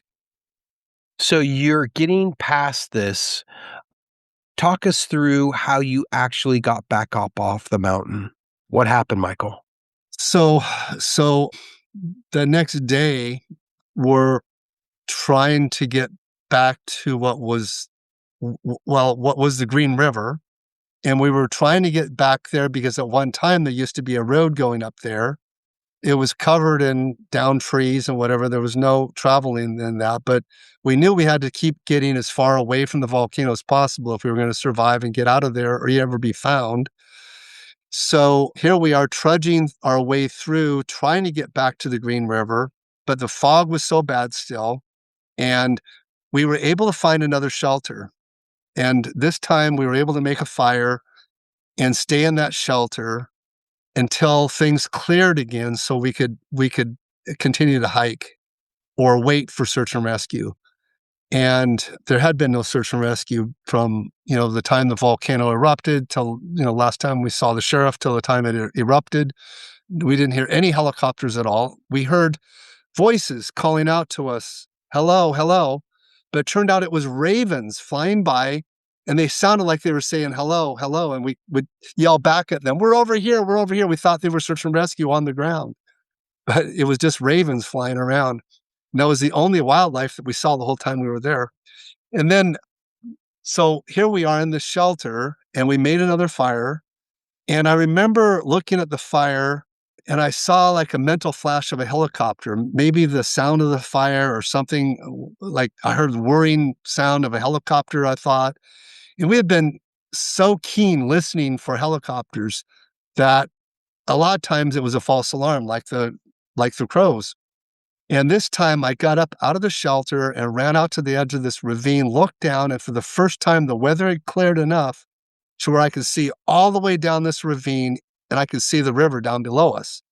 the Green River. And I yelled to the other guys, hey, you guys, I can see the river down there. And then sure enough, I saw one Huey helicopter and another Huey helicopter following behind it. And they flew up the river and back down, and they were 2,000 feet below us.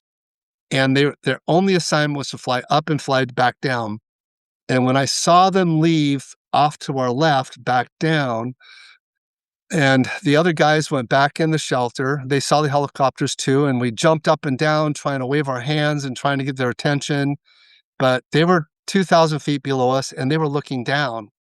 I guess that what had happened was that they figured that if we had made it, if we survived the eruption and we made it, that we would have been smart enough to try to get back to the Green River, which is what we were trying to do.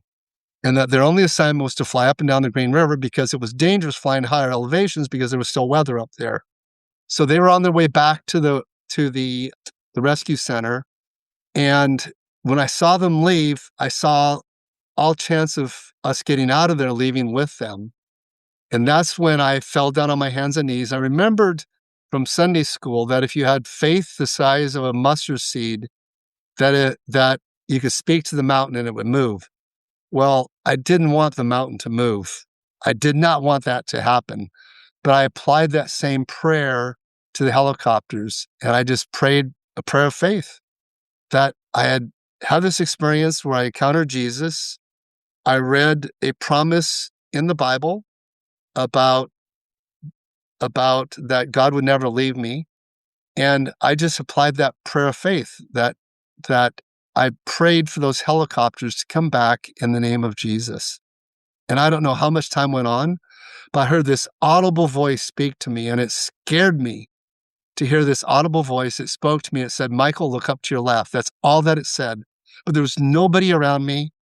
And when I turned and looked, I saw all the trees laid over flat, except for one tree looked to me like the shape of a cross. And I just stayed fixed on that image of that broken tree. It was the shape of a cross. And right at that point, I saw a helicopter rise over the ridge.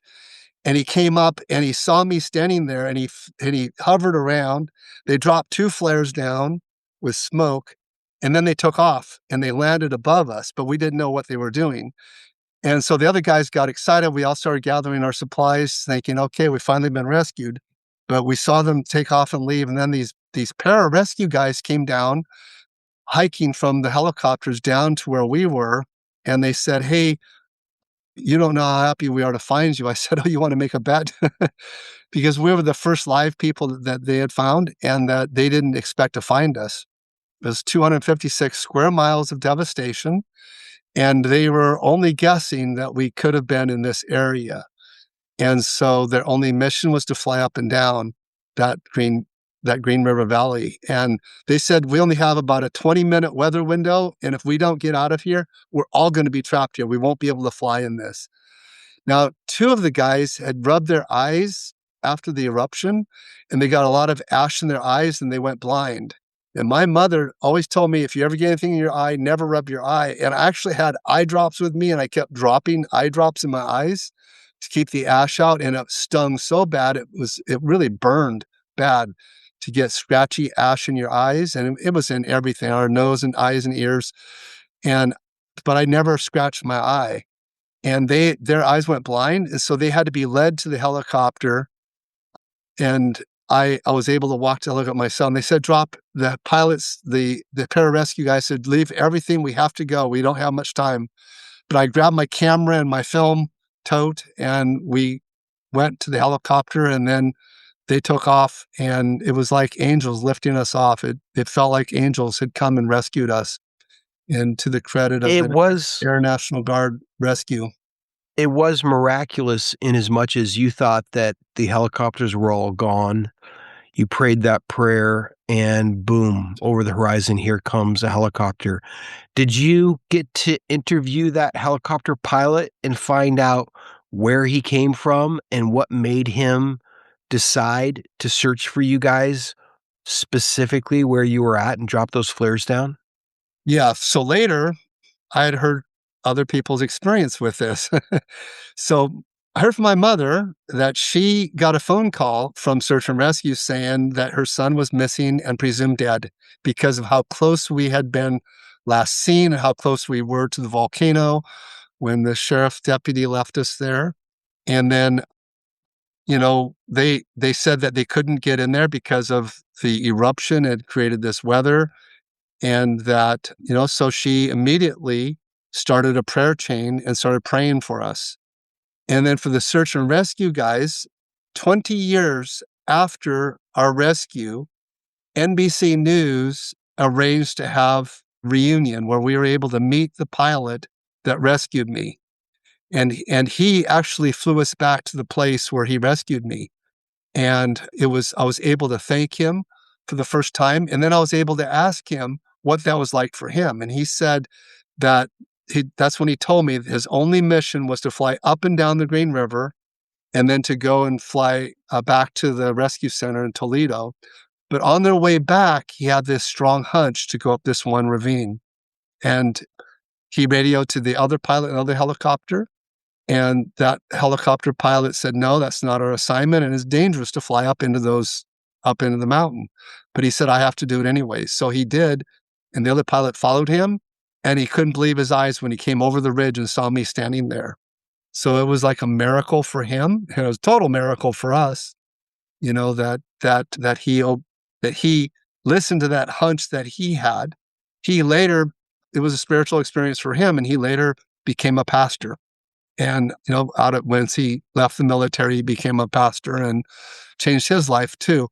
I mean, I'm sure there's a lot of other things. I didn't get to talk to him that much about it, but I'm so thankful that I got to hear his side of the story and how miraculous that was. But that was really, really confirming to me about the things that God had done there for me, because all of our human strength, all of our human trying to survive, trying to do things, all of our plans had failed.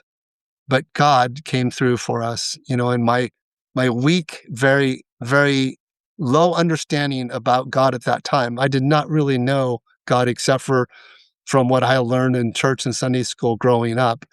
But, for me, it became very personal. It became a personal, relationship. And then I wanted to learn everything I could about God, because I had fresh lenses for faith at that point that I didn't have before this. I was focused on going to Hollywood and making movies is all I wanted to do before this happened. And now none of that mattered to me after this experience.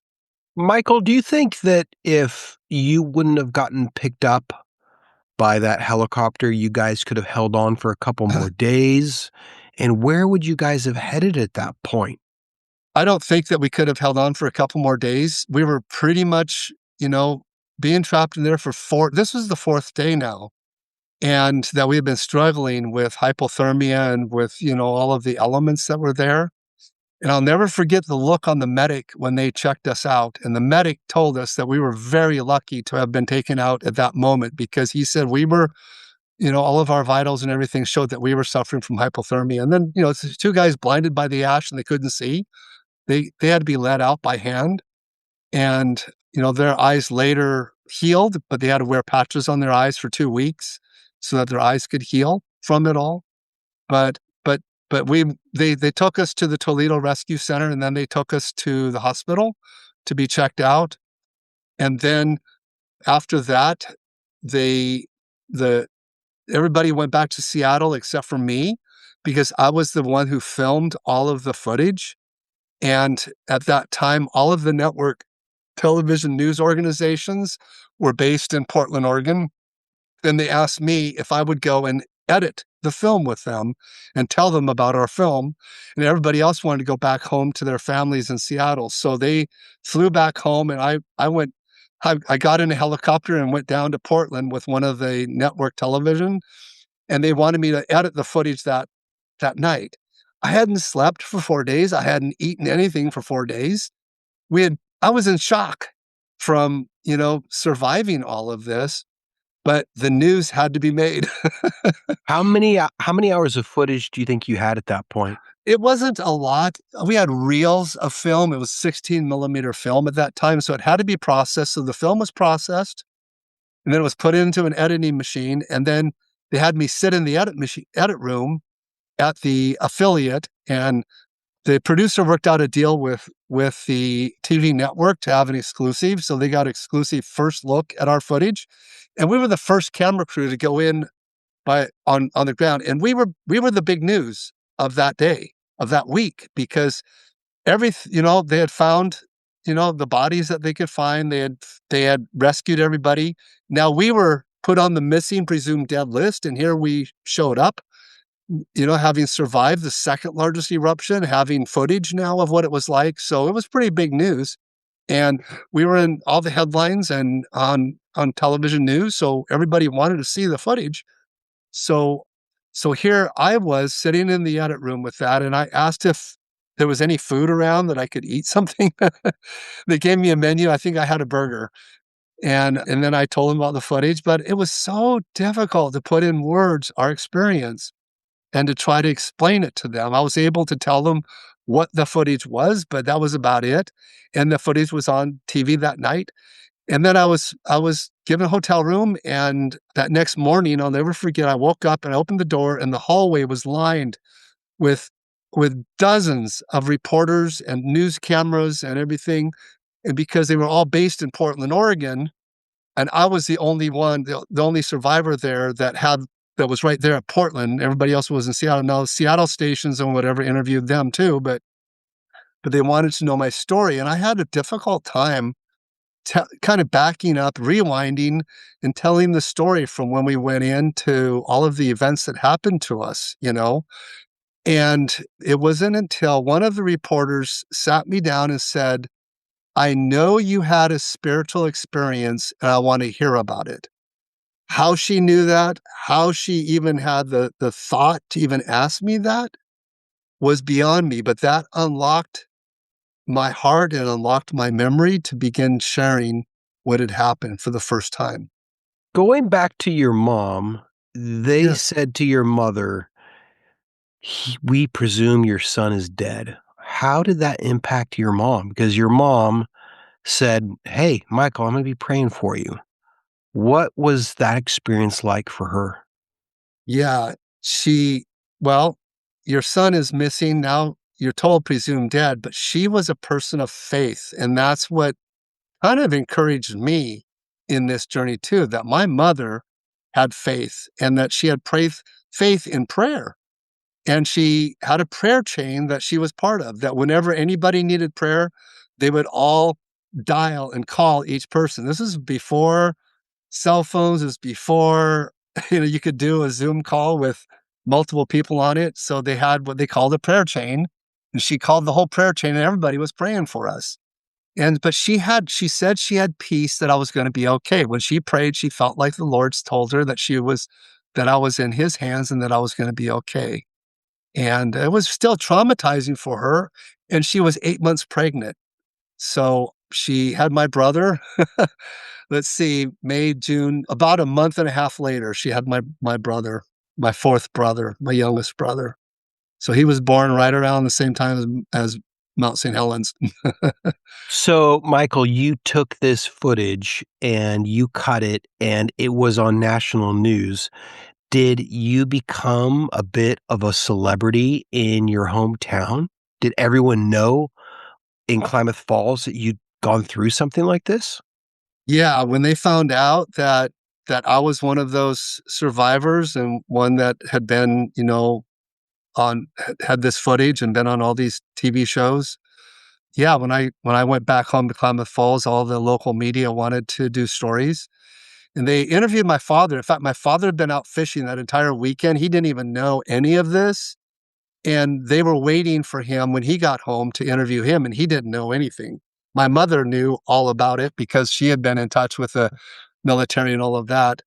And so that, yeah, that was something, a story that I was able to then share. And by that time, I could articulate it better too, because it took time for us to kind of come out of the shock of it and then be able to explain it, what had happened to us. And it was an interesting for us because we weren't just observers of this natural disaster, but we became part of it.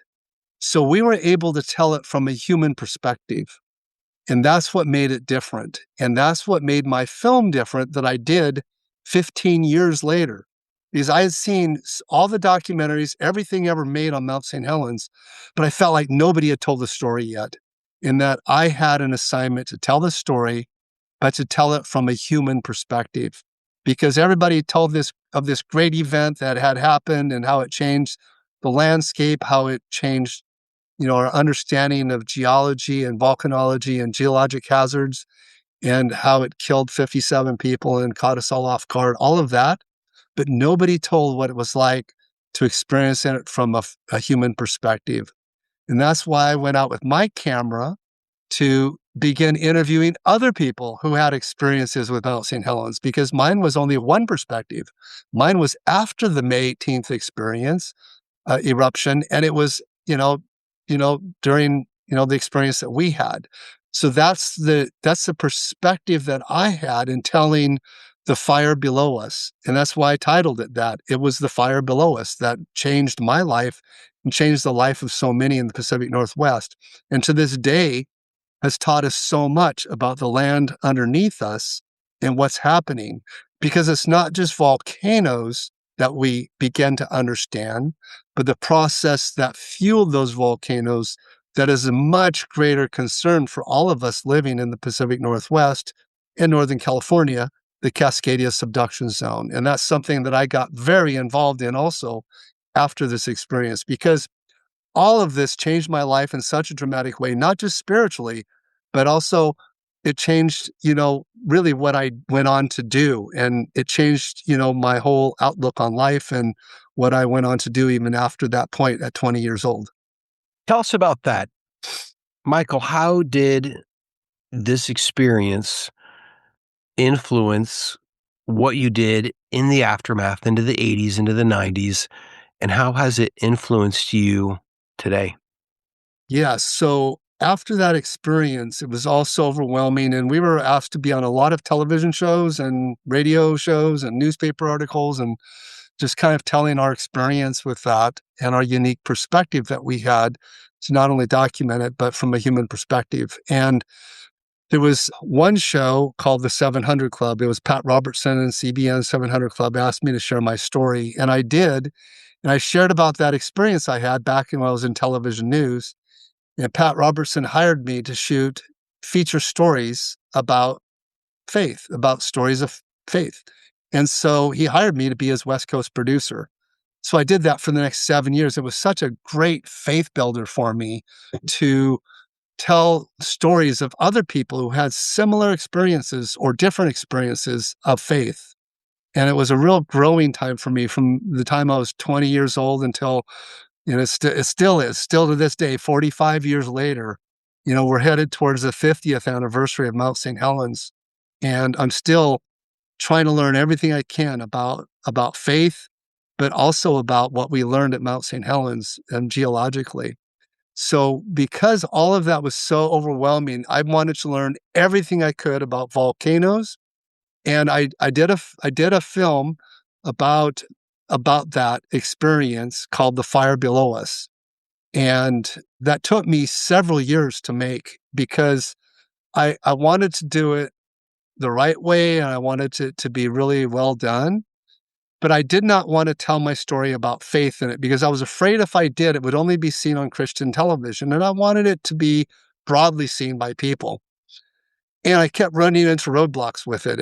Number one, I never got funding for it because everybody felt like there'd already been a lot of movies made about Mount St. Helens. Why make another one? But I felt like nobody had ever told the story of Mount St. Helens like I wanted to tell it.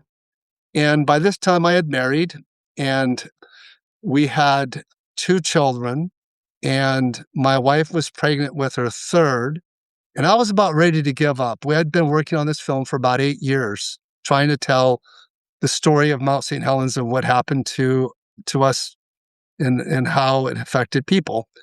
And I told my wife that it wasn't worth the risk. It wasn't worth all the time and expense that it was costing us. We didn't have any real furniture in our house or anything because all of our money was going into me trying to make this independent film. And she said to me, "When you're an old man, are you going to regret not having done that? And I said, yes, I want to have this film for my grandchildren and my great-grandchildren so that they will know the story. And she said, okay, then I'm going to put a deadline on it. You need to have it done by the birth of our next child, which at that point she was already pregnant and that next child was going to be born. And so I had a real deadline. And by that time, things actually started coming into place. And then another thing was that I was kind of convicted that I didn't want to add my story of faith into it. And so I had sent it to an agent that had already showed a rough cut of the film to some people at the Discovery Channel. And they said, we love this, we want this film, but it's missing something. It's missing your personal story. And I didn't want to tell my personal story, because then I'd have to tell the story of prayer and faith. And they said, you need to tell that story in it. This is the Discovery Channel. So I said, okay. And so I did. And then that's when the film finally finished. And it did tell the story of prayer and faith. And then this agent sent it to the Discovery Channel. They immediately made me an offer on it, but I didn't feel good about it. So I sent it to National Geographic Television, and they immediately offered me 5 times more for it, and they wanted the film. And I said I was sorry to the people at Discovery, but I felt like I was supposed to go to National Geographic. It wasn't about the money. It was about really me feeling good about it. And I felt like it was supposed to go on National Geographic. And so National Geographic picked it up, but of course they wanted to edit out the part where I talked about prayer and faith. But there was an editor there who said, no, you can't cut that out because it's part of his personal story. So it stayed in. It became the longest running, most requested, highest rated independent film in National Geographic history. And it was an independent film, but they continued to relicense it. And I said, why? Why do you keep licensing this film? And they said, because they've never had that much interest in an independent film before. So it ran for 9 years on National Geographic Channel.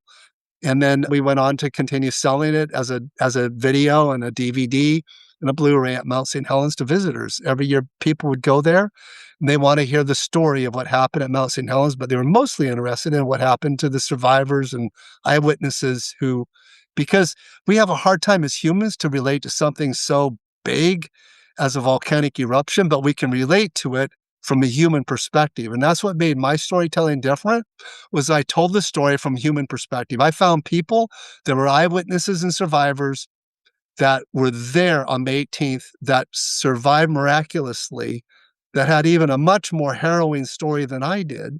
And so I told their stories and we dramatized their stories because I wanted it to feel like you were watching a movie, but it was a docudrama about Mount St. Helens.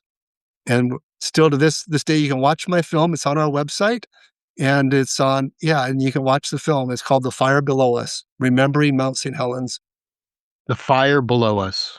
Fantastic. So, Michael, our wives, right? Your wife basically said, hey, you're going to regret if you do not go through with this and you stick to this and you finish it up. You have no furniture in the house.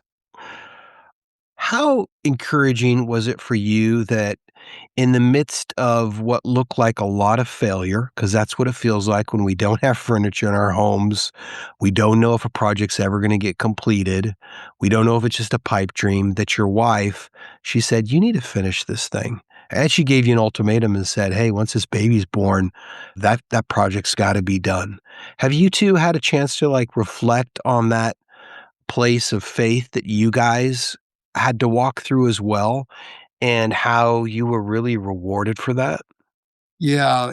We've talked about it quite a bit about how, and I mean, I'm so blessed with my wife. And, for me, I married up. She has been, so supportive of all my crazy visions and dreams and things. And, we met when we met, she was a believer also. And she's always encouraged me in my visions and dreams, even when they don't make sense. And we've done a lot of things together where we had to make sacrifices to obey the things that we believe the Lord was calling us to do. Like there was a point in our life where we sensed that the Lord wanted us to make room for more children. And when we met, honestly, we were focused on our career. She was a journalism major and she wanted to do communications. And that's how we met, was that she wanted to learn about filmmaking and she came on as an intern. And I always say she was the best intern I ever had, so I had to marry her. Couldn't let her go. But then after we got married, I was convicted that God didn't call us together just to do projects together, but to have a family. And we started having kids, and they were such a blessing and so much fun. And they were portable. We could still travel and do the things that God was calling us to do. Things got a little bit more complicated when we had 3 children. And then when we had 4, it was even more difficult. And then she started staying home when we used to travel together on every project, every assignment, and doing things together, because that's how we met, working together. But then there was a point where we were having such a great time raising kids that we thought, why don't we add some more? But we were getting older, and we had the thought of, mostly my wife had the thought of adoption. So we looked into adoption, and we were going to adopt 1 or 2.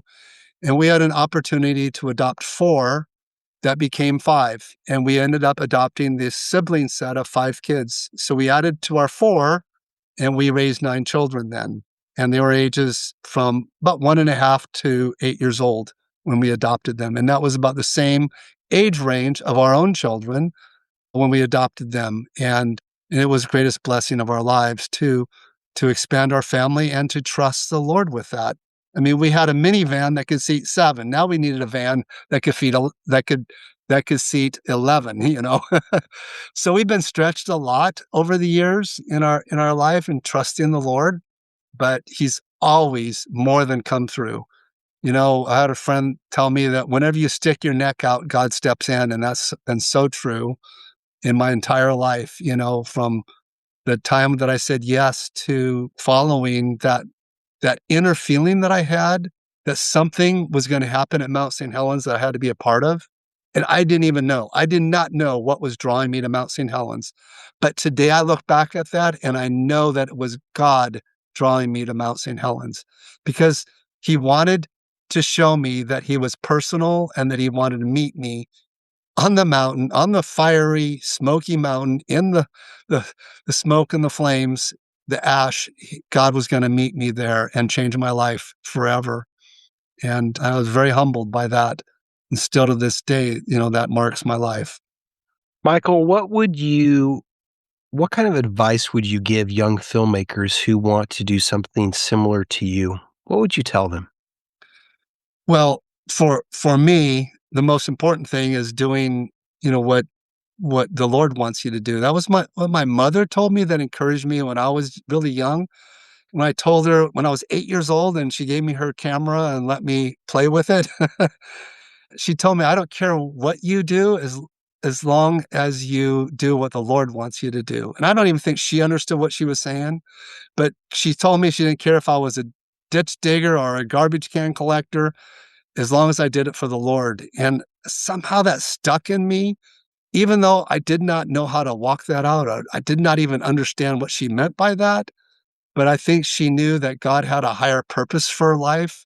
And I think that's the most important thing. But if you feel that, if you feel like that's your destiny, if that's something that you want to do, because I even laid that down after I was rescued from Mount St. Helens, I was so overwhelmed by what had happened. I was willing to lay down my own life, willing to lay down my career and go be a pastor if that's what God wanted me to be, or a missionary or whatever. But I sense the Lord saying, I want you to continue doing what you're doing, but just follow me in doing that. And that's what I sensed him saying to me after that. And I have never heard the audible voice of the Lord like I heard at Mount St. Helens, but I have to say that I've heard the Lord speak to me many times in my life. And he does speak to us, and he loves to speak to us. It's a two-way conversation. And we just have to be in a place of faith and a place of listening in order to hear. A lot of times we don't listen. We pray, but we don't listen. And I think listening is very much a part of prayer.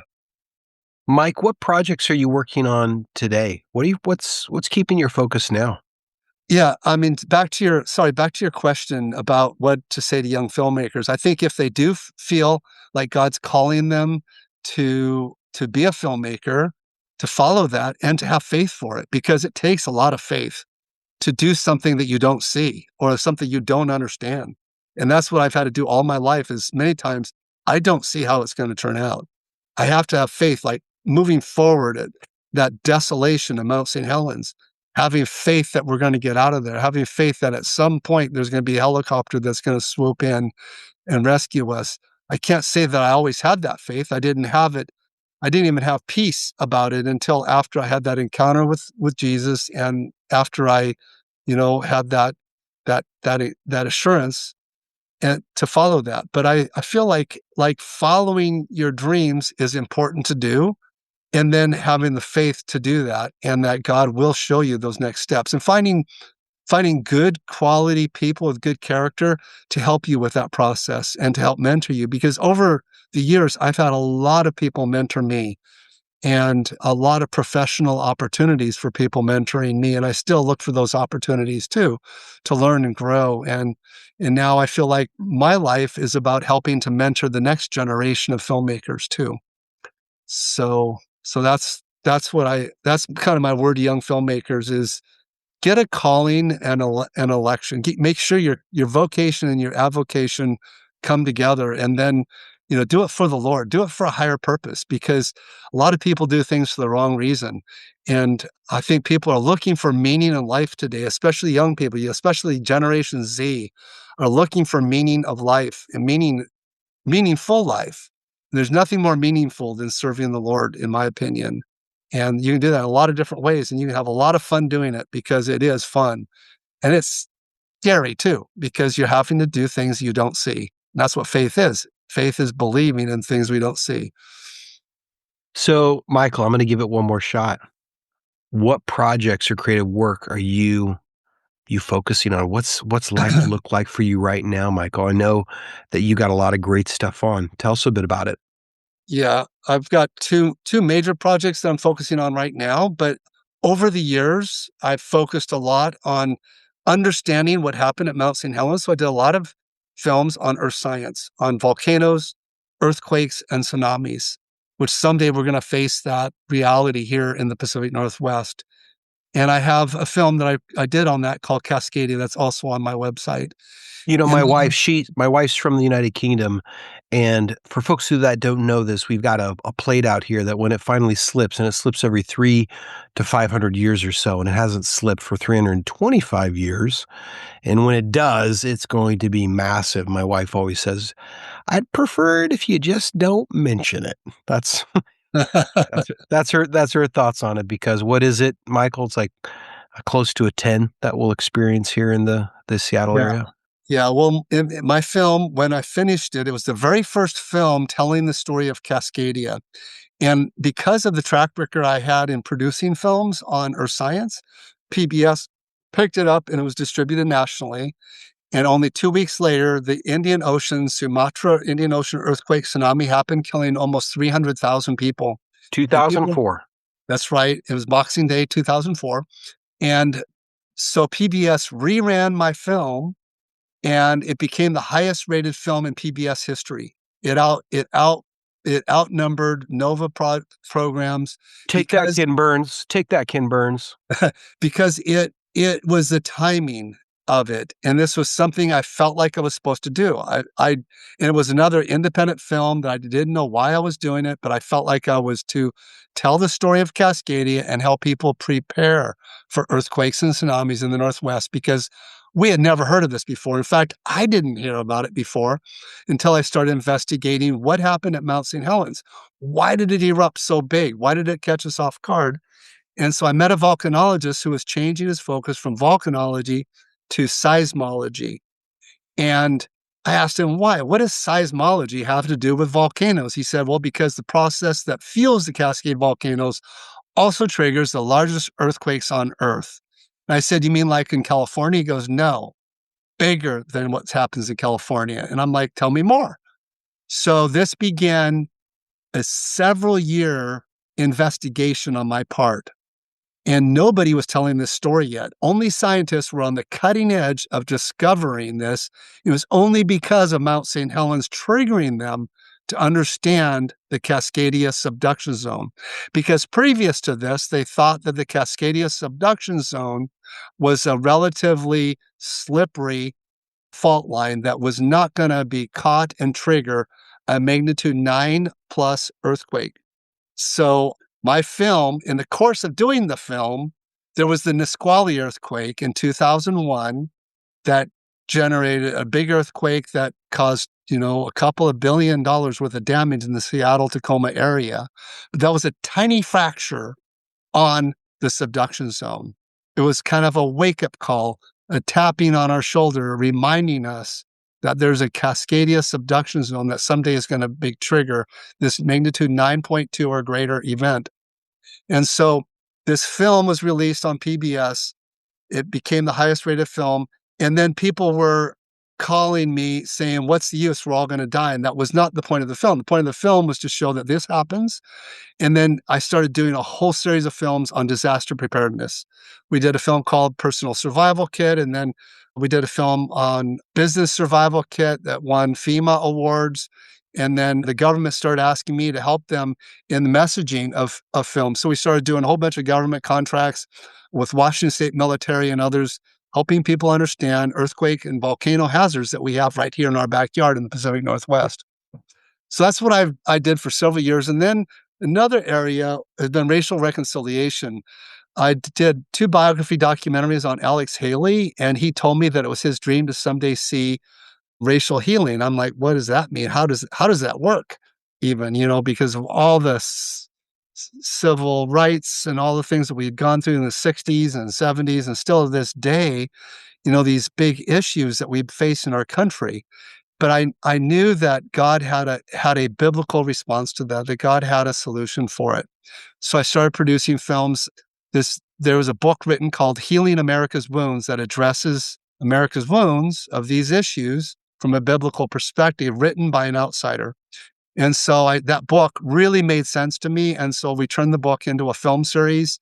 And then later we did one on slavery reconciliation called Yokes and Chains that tells the story of slavery reconciliation, because it's still the ramifications of that are still quite huge around the world, not just the United States, but especially in those places where, slavery made such a big impact, like in South America and the Caribbean, and of course in the United States. And so we did a film, decades ago on that also, racial reconciliation. And then more recently, we've been producing a series on the supernatural. So we're looking at supernatural and paranormal things, but it's from a narrative storytelling perspective, not documentary style, but in the style of more of like an ongoing television or streaming series. And it's targeting more of a younger teenage youth and some of the things that they experience with supernatural encounters, like maybe Bigfoot encounter or UFO or aliens, and trying to help them make sense of those type of things in this series. It's called Even the Darkness, and we have a website that has a trailer and more explanation about that. But stay tuned, because we're hoping to get that picked up by a major streaming service and then continue telling the stories. We're only telling the beginning of that and setting up the premise of that story to be an ongoing story, because it's a much bigger story and telling ultimately why, if there's a good God, why does evil exist? And that's what this film series kind of basically takes on, because I experienced, an overwhelming experience in my life at Mount St. Helens, and I had a supernatural experience with a supernatural God who we don't see, but I saw in a moment where there was a moment where the veil opened up and I saw, a physical manifestation of Jesus, and what he went through on the cross to Calvary was way far greater than anything I could go through in life here. So that's that series, Even the Darkness, and we have a website that you can learn more about that. And then I've been asked to do that's called eventhedarkness.com. Eventhedarkness.com. Yep. And we have strong Native American theme in that. And because we believe that the Native American people are supposed to be a big part of that awakening and that understanding of the supernatural realm.